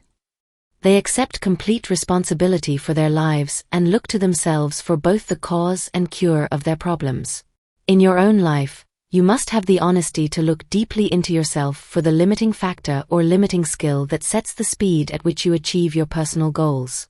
Keep asking, what sets the speed at which I get the results I want? Strive for accuracy. The definition of the constraint determines the strategy that you use to alleviate it. The failure to identify the correct constraint, or the identification of the wrong constraint, can lead you off in the wrong direction. You can end up solving the wrong problem. A major corporation, a client of mine, was experiencing declining sales. The corporation's leaders concluded that the major constraint was the quality of the sales force and the sales management. They therefore spent an enormous amount of money reorganizing the management and retraining the salespeople. They later found that the primary reason that sales were down was a mistake made by an accountant who had accidentally priced their products too high relative to their competition in the marketplace. Once the corporation revamped its pricing, its sales went back up and it returned to profitability. Behind every constraint or choke point, once it is located and alleviated successfully, you will find another constraint or limiting factor. Whether you're trying to get to work on time in the morning or build a successful career, there are always limiting factors and bottlenecks that set the speed of your progress. Your job is to find them and to focus your energies on alleviating them as quickly as possible. Starting off your day with the removal of a key bottleneck or constraint fills you with energy and personal power. It propels you into following through and completing the job. Often, alleviating a key constraint or limiting factor is the most important frog you could eat at that moment. Eat that frog. 1. Identify your most important goal in life today. What is it? What one goal, if you achieved it, would have the greatest positive effect on your life? What one career accomplishment would have the greatest positive impact on your work life? 2. Determine the one constraint, internal or external, that sets the speed at which you accomplish this goal. Ask, why haven't I reached it already? What is it in me that is holding me back? Whatever your answers, take action immediately. Do something. Do anything but get started. 13. Put the pressure on yourself. The first requisite for success is the ability to apply your physical and mental energies to one problem incessantly without growing weary. Thomas Edison. The world is full of people who are waiting for someone to come along and motivate them to be the kind of people they wish they could be. The problem is that no one is coming to the rescue. These people are waiting for a bus on a street where no buses pass. If they don't take charge of their lives and put the pressure on themselves, they can end up waiting forever. And that is what most people do. Only about 2% of people can work entirely without supervision. We call these people leaders. This is the kind of person you are meant to be and that you can be if you decide to be. To reach your full potential, you must form the habit of putting the pressure on yourself and not waiting for someone else to come along and do it for you. You must choose your own frogs and then make yourself eat them in their order of importance. Lead the field. See yourself as a role model.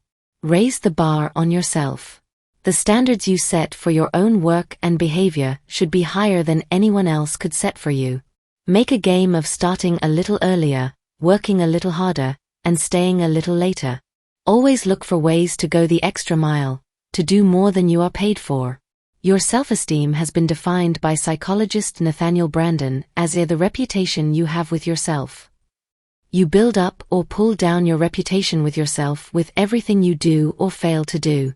The good news is that you feel better about yourself whenever you push yourself to do your best. You increase your self-esteem whenever you go beyond the point where the average person would normally quit. Create imaginary deadlines. One of the best ways for you to overcome procrastination and get more things done faster is by working as though you had only one day to get your most important jobs done. Imagine each day that you have just received an emergency message and that you will have to leave town tomorrow for a month. If you had to leave town for a month, what would you make absolutely sure that you got done before you left? Whatever your answer, go to work on that task right now. Another way to put pressure on yourself is to imagine that you just received an all-expenses-paid vacation at a beautiful resort as a prize, but you will have to leave tomorrow morning on the vacation or it will be given to someone else. What would you be determined to finish before you left so that you could take that vacation? Whatever it is, start on that one job immediately. Successful people continually put the pressure on themselves to perform at high levels. Unsuccessful people have to be instructed and pressured by others. By putting the pressure on yourself, you will accomplish more tasks better and faster than ever. You will become a high-performance, high-achieving personality. You will feel terrific about yourself, and bit by bit you will build the habit of rapid task completion that will then go on to serve you all the days of your life. Eat that frog. 1. Set deadlines and subdeadlines on every task and activity. Create your own forcing system. Raise the bar on yourself and don't let yourself off the hook. Once you've set yourself a deadline, stick to it and even try to beat it. 2. Write out every step of a major job or project before you begin. Determine how many minutes and hours you will require to complete each phase. Then race against your own clock. Beat your own deadlines. Make it a game and resolve to win. 14. Motivate yourself into action. It is in the compelling zest of high adventure and of victory, and of creative action that man finds his supreme joys. Antoine de Saint-Exupéry. To perform at your best, you must become your own personal cheerleader. You must develop a routine of coaching yourself and encouraging yourself to play at the top of your game. Most of your emotions, positive or negative, are determined by how you talk to yourself on a minute-to-minute basis. It is not what happens to you, but the way that you interpret the things that are happening to you that determines how you feel.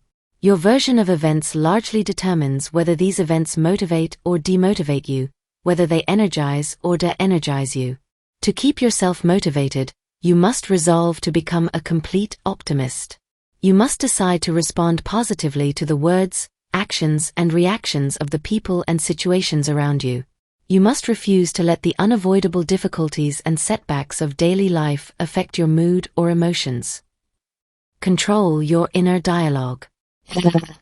Your level of self-esteem, how much you like and respect yourself, is central to your levels of motivation and persistence. You should talk to yourself positively all the time to boost your self-esteem. Say, I like myself. I like myself. Over and over until you begin to believe it and behave like a person with a high-performance personality. To keep yourself motivated and to overcome feelings of doubt or fear, continually tell yourself, I can do it. I can do it. When people ask you how you are, always tell them, I feel terrific. No matter how you really feel at the moment or what is happening in your life, resolve to remain cheerful and upbeat. As Viktor Frankl wrote in his best-selling book Man's Search for Meaning, the last of the human freedoms is to choose one's attitude in any given set of circumstances. Refuse to complain about your problems. Keep them to yourself. As speaker-humorist Ed Foreman says, you should never share your problems with others because 80% of people don't care about them anyway, and the other 20% are kind of glad that you've got them in the first place. Develop a positive mental attitude.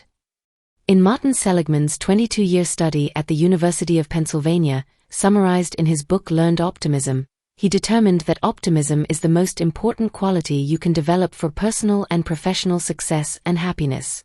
Optimistic people seem to be more effective in almost every area of life. It turns out that optimists have 4 special behaviors, all learned through practice and repetition. First, optimists look for the good in every situation. No matter what goes wrong, they always look for something good or beneficial. And not surprisingly, they always seem to find it. Second, optimists always seek the valuable lesson in every setback or difficulty. They believe that difficulties come not to obstruct but to instruct. They believe that each setback or obstacle contains a valuable lesson they can learn and grow from, and they are determined to find it. Third, optimists always look for the solution to every problem. Instead of blaming or complaining when things go wrong, they become action-oriented. They ask questions like, what's the solution? What can we do now? What's the next step? Fourth, optimists think and talk continually about their goals. They think about what they want and how to get it. They think and talk about the future and where they are going rather than the past and where they came from. They are always looking forward rather than backward. When you continually visualize your goals and ideals and talk to yourself in a positive way, you feel more focused and energized. You feel more confident and creative. You experience a greater sense of control and personal power. And the more positive and motivated you feel, the more eager you will be to get started and the more determined you will be to keep going. Eat that frog. 1. Control your thoughts. Remember, you become what you think about most of the time. Be sure that you are thinking and talking about the things you want rather than the things you don't want. 2. Keep your mind positive by accepting complete responsibility for yourself and for everything that happens to you. Refuse to criticize others, complain, or blame others for anything. Resolve to make progress rather than excuses. Keep your thoughts and your energy focused forward on what you can do right now to improve your life, and let the rest go. 15. Technology is a terrible master. There is more to life than just increasing its speed. Mohandas Gandhi. Technology can be your best friend or your worst enemy. Technology becomes the enemy when we give in to an obsessive need to communicate continually. This compulsion to stay plugged in leaves us all psychologically breathless. We have no time to stop, smell the roses, and collect our thoughts. You have a choice. The key is to keep your relationship with technology under control. Bill Gross, who managed more than $600 billion in fixed income funds and bonds when he was with PIMCO, is famous for exercising regularly and meditating daily to keep centered while using no technology at all. Despite turning off all his devices, he never misses an important message. For you to stay calm, clear-headed, and capable of performing at your best, detach on a regular basis from the technology that overwhelms you. A researcher who asked a group of CEOs and entrepreneurs to unplug from technology found they had improved memory, deeper relationships, better sleep, and a greater likelihood of making life-transforming decisions. Point 1. When people are too plugged in, communications technology quickly becomes a destructive addiction. People wake up in the morning and obsessively check all their phone notifications before leaving their beds. They then race to their computers for yet more typing, before even eating breakfast, drinking water, or brushing their teeth. People are now checking their smartphones about 46 times each day according to one study too, and about 85 times a day according to another study, which found that people were accessing their phones twice as often as they thought. Don't become addicted. In Washington not long ago, I was at a business luncheon with a room full of high-level executives. Prior to the beginning of the luncheon, one of the organizers stood up and said a short grace. All the executives bowed their heads. When the grace was over, the luncheon began. However, at my table, 4 or 5 out of the 8 people seemed to have been greatly affected by the prayer. They kept their heads down and their hands in their laps, even when the food was served. They seemed to be lost in deep thought over the profound questions of the day. Then I realized that they were not praying at all. They were all intensely focused on their smartphones, sending and receiving emails, typing like frantic teenagers playing video games.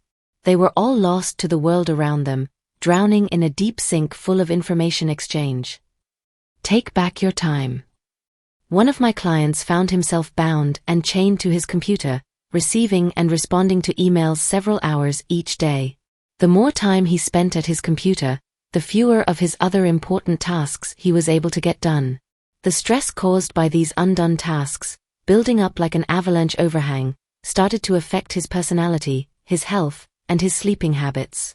We taught him about the 80-20th rule and how it applied to emails. He deleted and unsubscribed from the 80% of his emails that had no value. Of the remaining 20%, only 4% required immediate responses. The other 16% could be transferred to an action folder to be worked on later. Refuse to be a slave. Unchain yourself from your computer. Unsubscribe from all unwanted newsletters. Set up an autoresponder that says, I check my email only. Twice per day. I will reply as soon as possible. If this is an emergency, phone this number. A journalist for Fortune magazine once wrote that when he arrived back at the office after a 2-week European vacation, he had more than 700 emails waiting for him. He realized that it would take him a week to get through them all before starting on important projects. For the first time in his career, he took a deep breath and punched the delete all button, erasing those 700 emails forever. He then got busy with the projects that were really important to him and his company. His explanation was simple. I realized that just because somebody sends me an email, it does not mean that they own a piece of my life. Although not many people would delete their entire inbox, you can definitely delete and ignore more emails than you do right now. Empower yourself to remove all emails that don't relate to important goals and relationships. Someone will tell you. People often ask me at my seminars, but don't you have to stay plugged into technology to keep current with the news? I tell them, if it is really important, someone will tell you. Many people unplug from the news, and surprisingly enough, they remain well informed on most important subjects. You should do the same. Eat that frog. 1. Resolve today to create zones of silence during your day-to-day activities. Turn off your computer and your smartphone for 1 hour in the morning and 1 hour in the afternoon. You will be amazed at what happens. Nothing. 2. Resolve to unplug from technology for 1 full day each week. By the end of your digital detox, your mind will be calm and clear. When your mental batteries have time to recharge, you will be much more effective at eating frogs. 16. Technology is a wonderful servant. Technology is just a tool. Melinda Gates. You must discipline yourself to treat technology as a servant, not as a master. The purpose of technology is to make your life smoother and easier, not to create complexity, confusion, and stress. Usually, to get more done of higher value, you have to stop doing things of lower value. Keep asking yourself, what's important here? What is most important for you to accomplish at work? What is important in your personal life? If you could do only one or two of the activities available to you, which ones would they be?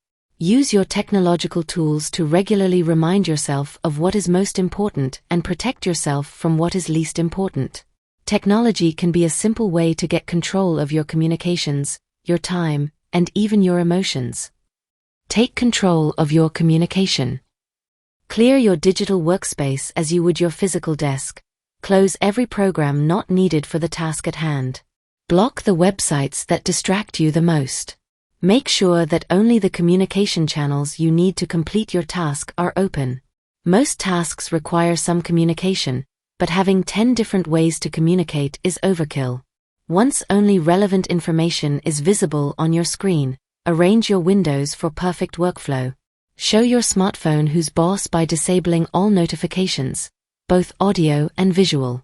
This is an important step toward checking your phone on your own schedule and thus regaining control of your life. But what about emergencies?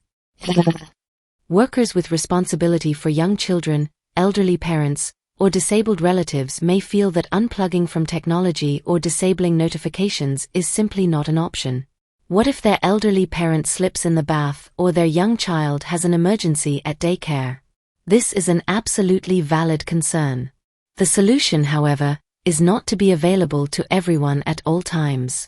Rather, create a phone number, email address, or other communication channel that only the caretaker of your loved one knows about. Leave that channel open, and reserve it for emergencies. If you desire, you can do this for your work life as well. Give your boss or key clients a way to reach you that no one else has. You could also program your email manager to automatically sort emails from your most important work relationships into a read first folder. In other words, segment your communication channels so that only frogs can hop into your castle of concentration. Take control of your time. Your calendar makes a wonderful servant but a terrible master. Never automatically click accept on a digital invitation. Ask yourself if the invitation really fits your priorities before pressing the button. Schedule large blocks of time for task completion into your calendar, as if they were appointments. Be so aggressive about it that when people look at your calendar, they will see only a tiny slice of free time. This will impress them and motivate them to schedule shorter meetings. Your digital to-do list, otherwise known as a task management software, is a powerful tool for taking control of your time. It has all the positives of a paper to-do list plus a few additional features. Digital to-do lists allow you to transfer items to another person's to-do list at the click of a button. This can help you delegate more efficiently, but make sure you accept only those tasks that are in line with your priorities. A digital to-do list can also be programmed to remind you relentlessly about your most important tasks. Take control of your emotions using technology.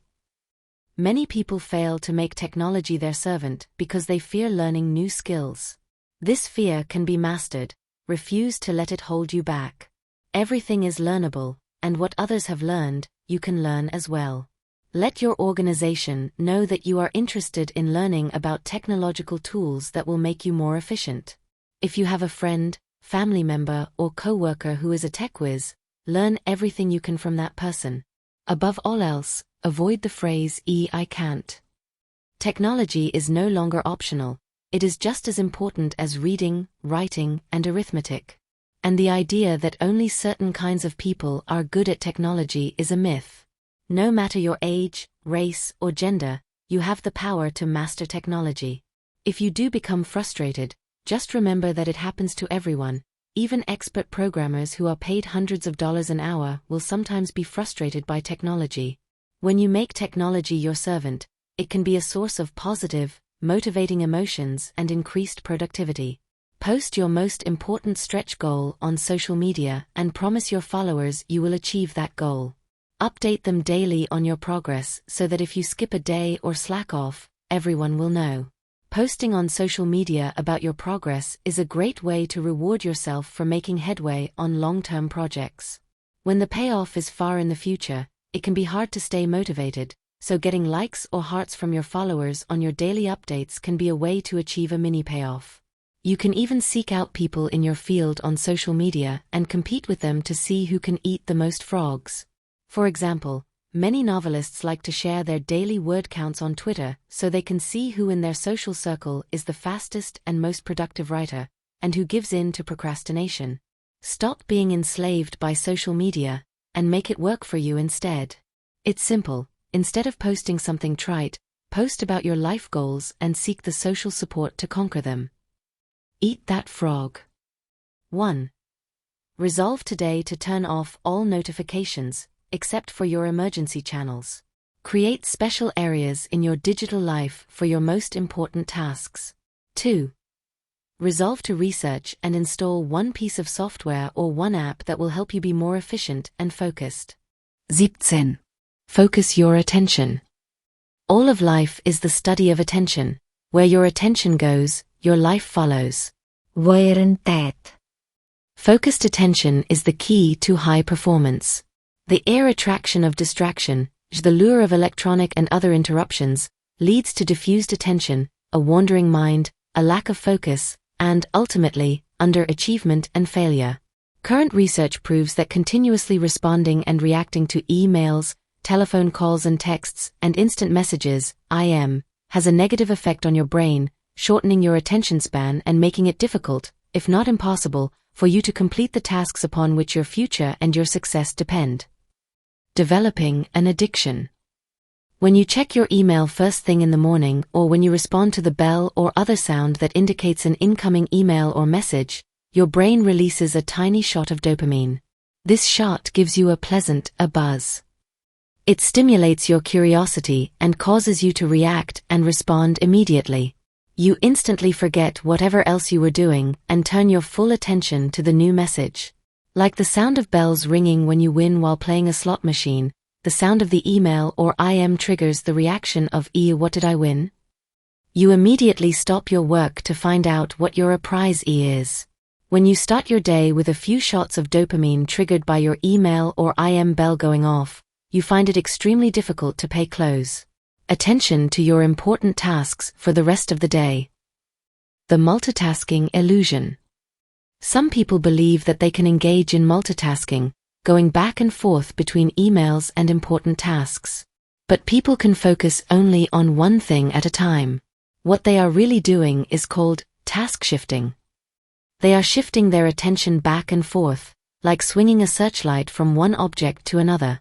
After an internet interruption, it takes about 17 minutes for you to shift your total attention back to your task and continue working. This is precisely why so many people today are working harder and harder, shifting from email interruptions to work and back again, all day long, and getting less and less accomplished. They also make more mistakes. The proven solutions. The solutions are simple and are being adopted by the most productive people in every industry. First, don't check your email in the morning and immediately trigger the all-day dopamine addiction. Leave your devices off. Second, if you must check your email for any reason, get in and out fast, and get back to work. Turn off the sound on your computer, and put your phone on a vibrate. Stop the stimulations that trigger the flow of dopamine and lead to continuous interruptions. Finally, resolve to check your email only twice a day, at 11 a.m. and 3 p.m., and then turn it off again each time. Provide a telephone number where someone can reach you in an emergency. Whenever you are in a meeting with one or more people, follow the same protocol. Leave electronic devices off. Never insult the persons you are meeting with by working on your laptop or answering your phone. Pay 100% attention to the other people. This applies at home as well. Double your productivity. Here is a simple way to double your productivity. First, plan each day in advance, select your most important task, and then start on that task first thing, before you do anything else. Second, work non-stop for 90 minutes with no diversion or distraction, and then give yourself a 15-minute break.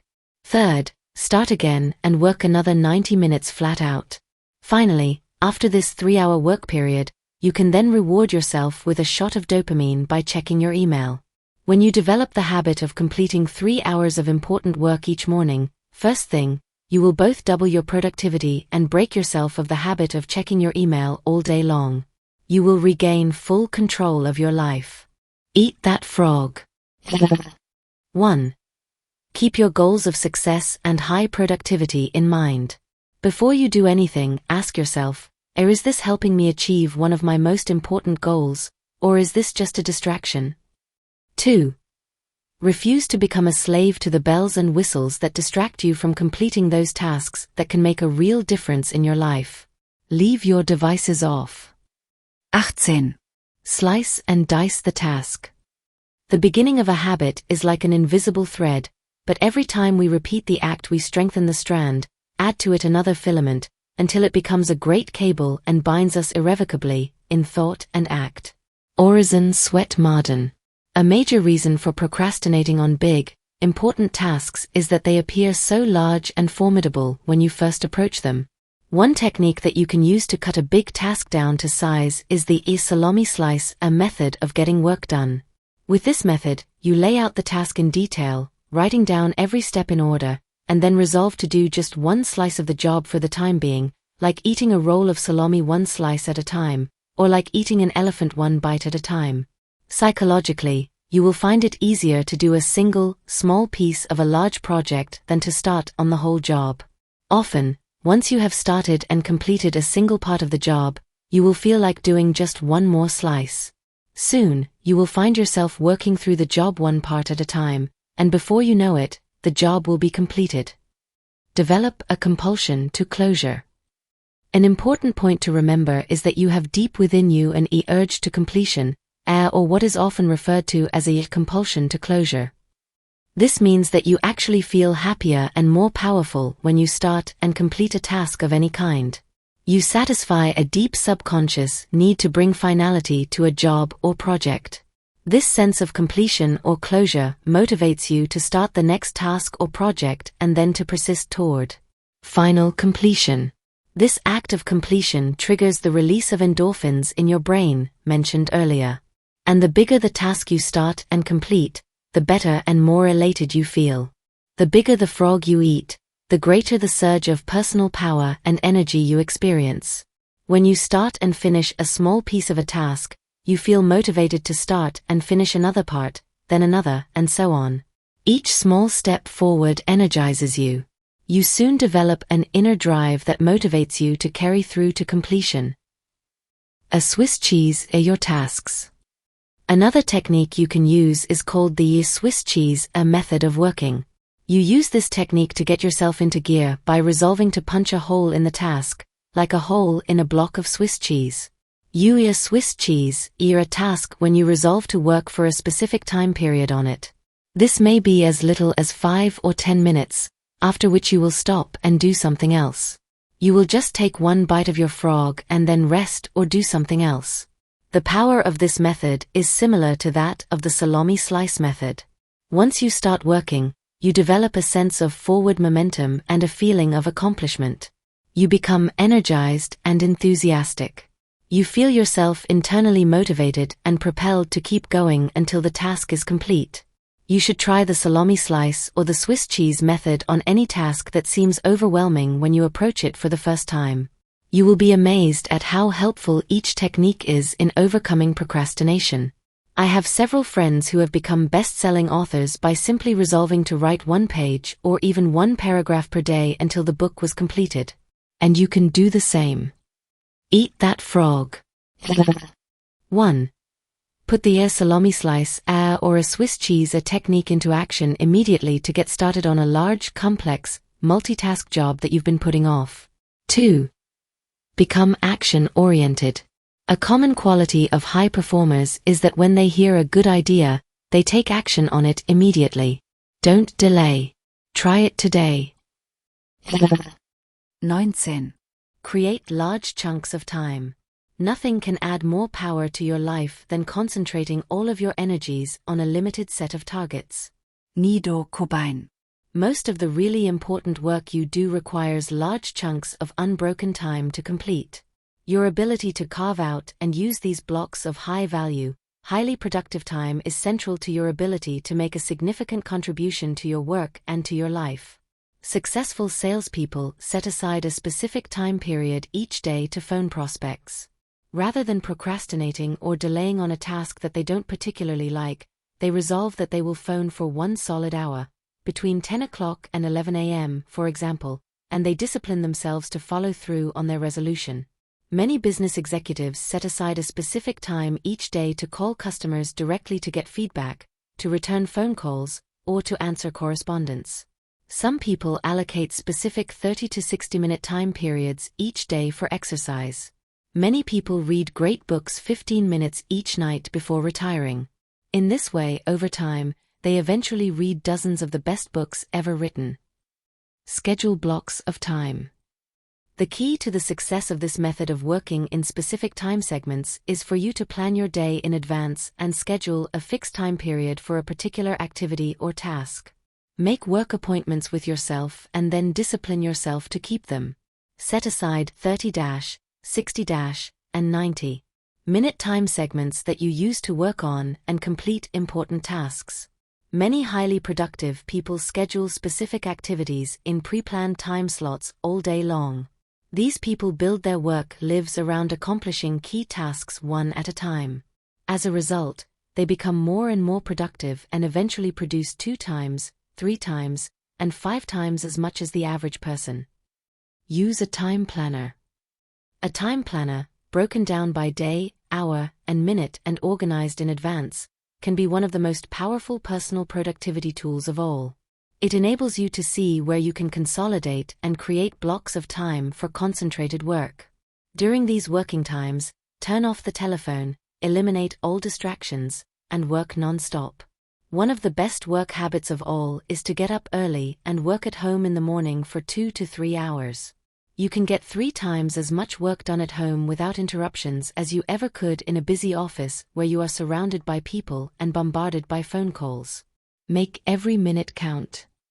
When you fly on business, you can create your office in the air by planning your work thoroughly before you depart. When the plane takes off, you can work non-stop for the entire flight. You will be amazed at how much work you can go through when you work steadily in an airplane, without interruptions. One of the keys to high levels of performance and productivity is to make every minute count. Use travel and transition times, what are often called gifts of time, to complete small chunks of larger tasks. Eat that frog. 1. Think continually of different ways that you can save, schedule, and consolidate large chunks of time. Use these times to work on important tasks with the most significant long-term consequences. 2. Make every minute count. Work steadily and continuously without diversion or distraction by planning and preparing your work in advance. Most of all, keep focused on the most important results for which you are responsible. 20. Develop a sense of urgency. Do not wait, the time will never be just right. Start where you stand, and work with whatever tools you may have at your command, and better tools will be found as you go along. Napoleon Hill. Perhaps the most outwardly identifiable quality of high-performing men and women is action orientation. They are in a hurry to get their key tasks completed. Highly productive people take the time to think, plan, and set priorities. They then launch quickly and strongly toward their goals and objectives. They work steadily, smoothly, and continuously. As a result, they seem to power through enormous amounts of work in the same amount of time that the average person spends socializing, wasting time, and working on low-value activities. Getting into a flow air. When you work on your most important tasks at a high and continuous level of activity, you can actually enter into an amazing mental state called a flow. Almost everyone has experienced this at some time. Really successful people are those who get themselves into this state far more often than the average person. When you're in the state of flow, which is the highest human state of performance and productivity, something almost miraculous happens to your mind and emotions. You feel elated and clear. Everything you do seems effortless and accurate. You feel happy and energized. You experience a tremendous sense of calm and increased personal effectiveness. In the state of flow, identified and talked about over the centuries, you actually function on a higher plane of clarity, creativity, and competence. You are more sensitive and aware. Your insight and intuition guide you and direct you to do and say exactly the right things at the right time. You see the interconnectedness of people and circumstances around you.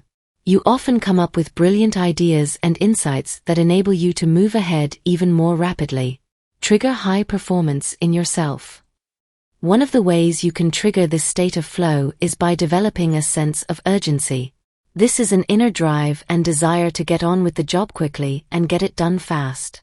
It is an impatience that motivates you to get going and to keep going.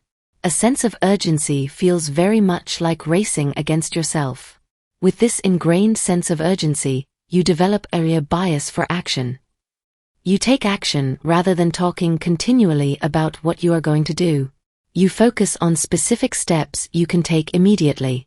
You concentrate on the things you can do right now to get the results you want and achieve the goals you desire. A fast tempo seems to go hand in hand with all great success. Developing this tempo requires that you start moving and keep moving at a steady rate. The faster you move, the more impelled you feel to do even more even faster. You enter the zone. Build up a sense of momentum. When you regularly take continuous action toward your most important goals, you activate the momentum principle of success. This principle says that although it may take tremendous amounts of energy to overcome inertia and get started initially, it then takes far less energy to keep going. The good news is that the faster you move, the more energy you have. The faster you move, the more you get done and the more effective you feel. The faster you move, the more experience you get and the more you learn. The faster you move, the more competent and capable you become at your work. A sense of urgency shifts you automatically onto the fast track in your career. The faster you work and the more you get done, the higher will be your levels of self-esteem, self-respect, and personal pride. You will feel in complete control of your life and your work. Do it now. One of the simplest and yet most powerful ways to get yourself started is to repeat the words, do it now. Do it now. Do it now. Over and over to yourself. If you feel yourself slowing down or becoming distracted by conversations or low-value activities, repeat to yourself the words, back to work. Back to work. Back to work. Over and over. In the final analysis, nothing will help you more in your career than for you to get the reputation for being the kind of person who gets important work done quickly and well. This reputation will make you one of the most valuable and respected people in your field. Eat that frog. 1. Resolve today to develop a sense of urgency in everything you do. Select one area where you have a tendency to procrastinate, and make a decision to develop the habit of fast action in that area. 2. When you see an opportunity or a problem, take action on it immediately. When you are given a task or responsibility, take care of it quickly and report back fast. Move rapidly in every important area of your life. You will be amazed at how much better you feel and how much more you get done. 21. Single-handle every task. Herein lies the secret of true power. Learn, by constant practice, how to husband your resources, and to concentrate them at any given moment upon a given point. James Allen. Eat that frog. Every bit of planning, prioritizing, and organizing comes down to this simple concept. Every great achievement of humankind has been preceded by a long period of hard, concentrated work until the job was done. Your ability to select your most important task, to begin it, and then to concentrate on it single-mindedly until it is complete is the key to high levels of performance and personal productivity. Once you get going, keep going. Single-handling requires that once you begin, you keep working at the task without diversion or distraction until the job is 100% complete. You keep urging yourself onward by repeating the words back to work over and over whenever you are tempted to stop or do something else. By concentrating single-mindedly on your most important task, you can reduce the time required to complete it by 50% or more. It has been estimated that the tendency to start and stop a task, to pick it up, put it down, and come back to it, can increase the time necessary to complete the task by as much as 500%. Each time you return to the task, you have to familiarize yourself with where you were when you stopped and what you still have to do. You have to overcome inertia and get yourself going again. You have to develop momentum and get into a productive work rhythm. But when you prepare thoroughly and then begin, refusing to stop or turn aside until the job is done, you develop energy, enthusiasm, and motivation. You get better and more productive. You work faster and more effectively. Don't waste time. The truth is that once you have decided on your number one task, anything else that you do other than that is a relative waste of time. Any other activity is just not as valuable or as important as this job, based on your own priorities. The more you discipline yourself to working non-stop on a single task, the more you progress along the efficiency curve. You get more and more high-quality work done in less and less time. Each time you stop working, however, you break this cycle and move back along the curve to where every part of the task is more difficult and time-consuming. Self-discipline is the key. Elbert Hubbard defined self-discipline as the ability to make yourself do what you should do, when you should do it, whether you feel like it or not. In the final analysis, success in any area requires tons of discipline. Self-discipline, self-mastery, and self-control are the basic building blocks of both character and high performance. Starting a high-priority task and persisting with that task until it is 100% complete is the true test of your character, your willpower, and your resolve. Persistence is actually self-discipline in action. The good news is that the more you discipline yourself to persist on a major task, the more you like and respect yourself, and the higher is your self-esteem. And the more you like and respect yourself, the easier it is for you to discipline yourself to persist even more. By focusing clearly on your most valuable task and concentrating single-mindedly until it is 100% complete, you actually shape and mold your own character. You become a superior person. You feel stronger, more competent, more confident, and happier. You feel more powerful and productive. You eventually feel capable of setting and achieving any goal. You become the master of your own destiny. You place yourself on an ascending spiral of personal effectiveness on which your future is absolutely guaranteed. And the key to all of this is for you to determine the most valuable and important thing you could possibly do at every single moment and then eat that frog. Eat that frog. 1. Take action. Resolve today to select the most important task or project that you could complete and then launch into it immediately. 2. Once you start your most important task, discipline yourself to persevere without diversion or distraction until it is 100% complete. See it as a test to determine whether you are the kind of person who can make a decision to complete something and then carry it out. Once you begin, refuse to stop until the job is finished.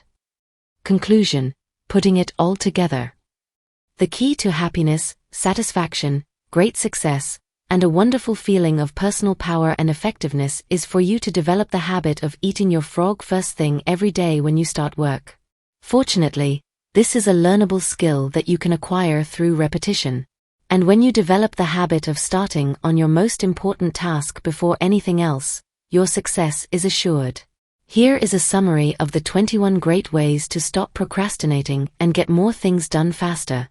Review these rules and principles regularly until they become firmly ingrained in your thinking and actions, and your future will be guaranteed. 1.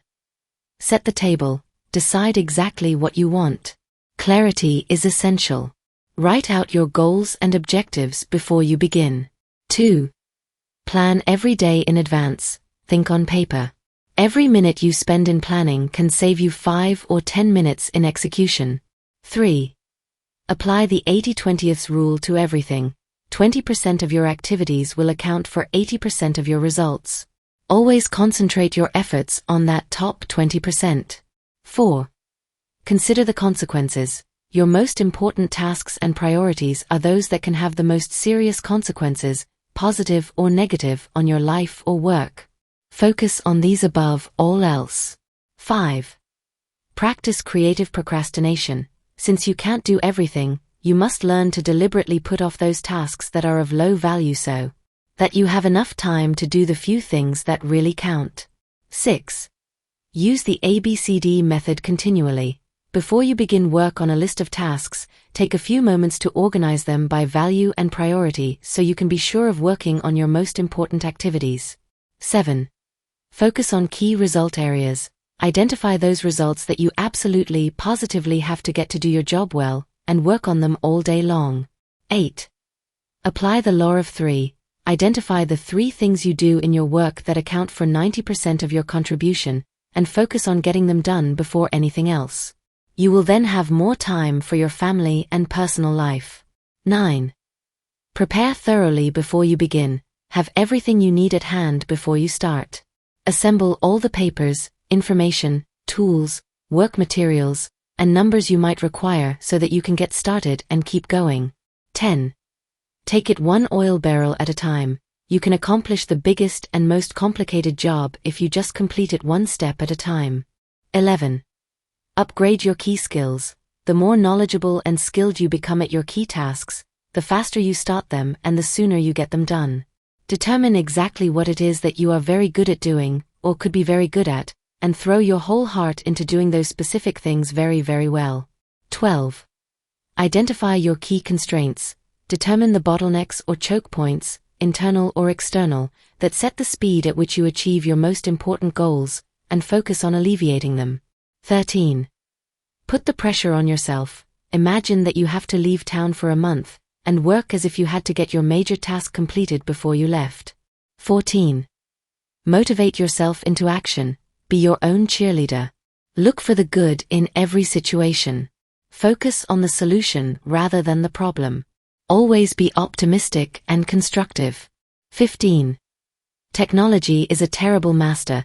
Take back your time from enslaving technological addictions. Learn to often turn devices off and leave them off. 16. Technology is a wonderful servant.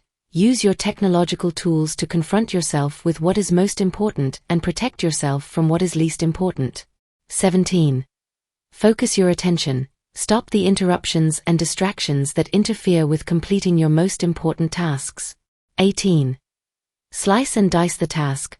Break large, complex tasks down into bite-sized pieces, and then do just one small part of the task to get started. 19. Create large chunks of time. Organize your days around large blocks of time so you can concentrate for extended periods on your most important tasks. 20. Develop a sense of urgency. Make a habit of moving fast on your key tasks. Become known as a person who does things quickly and well. 21. Single-handle every task. Set clear priorities. Start immediately on your most important task, and then work without stopping until the job is 100% complete.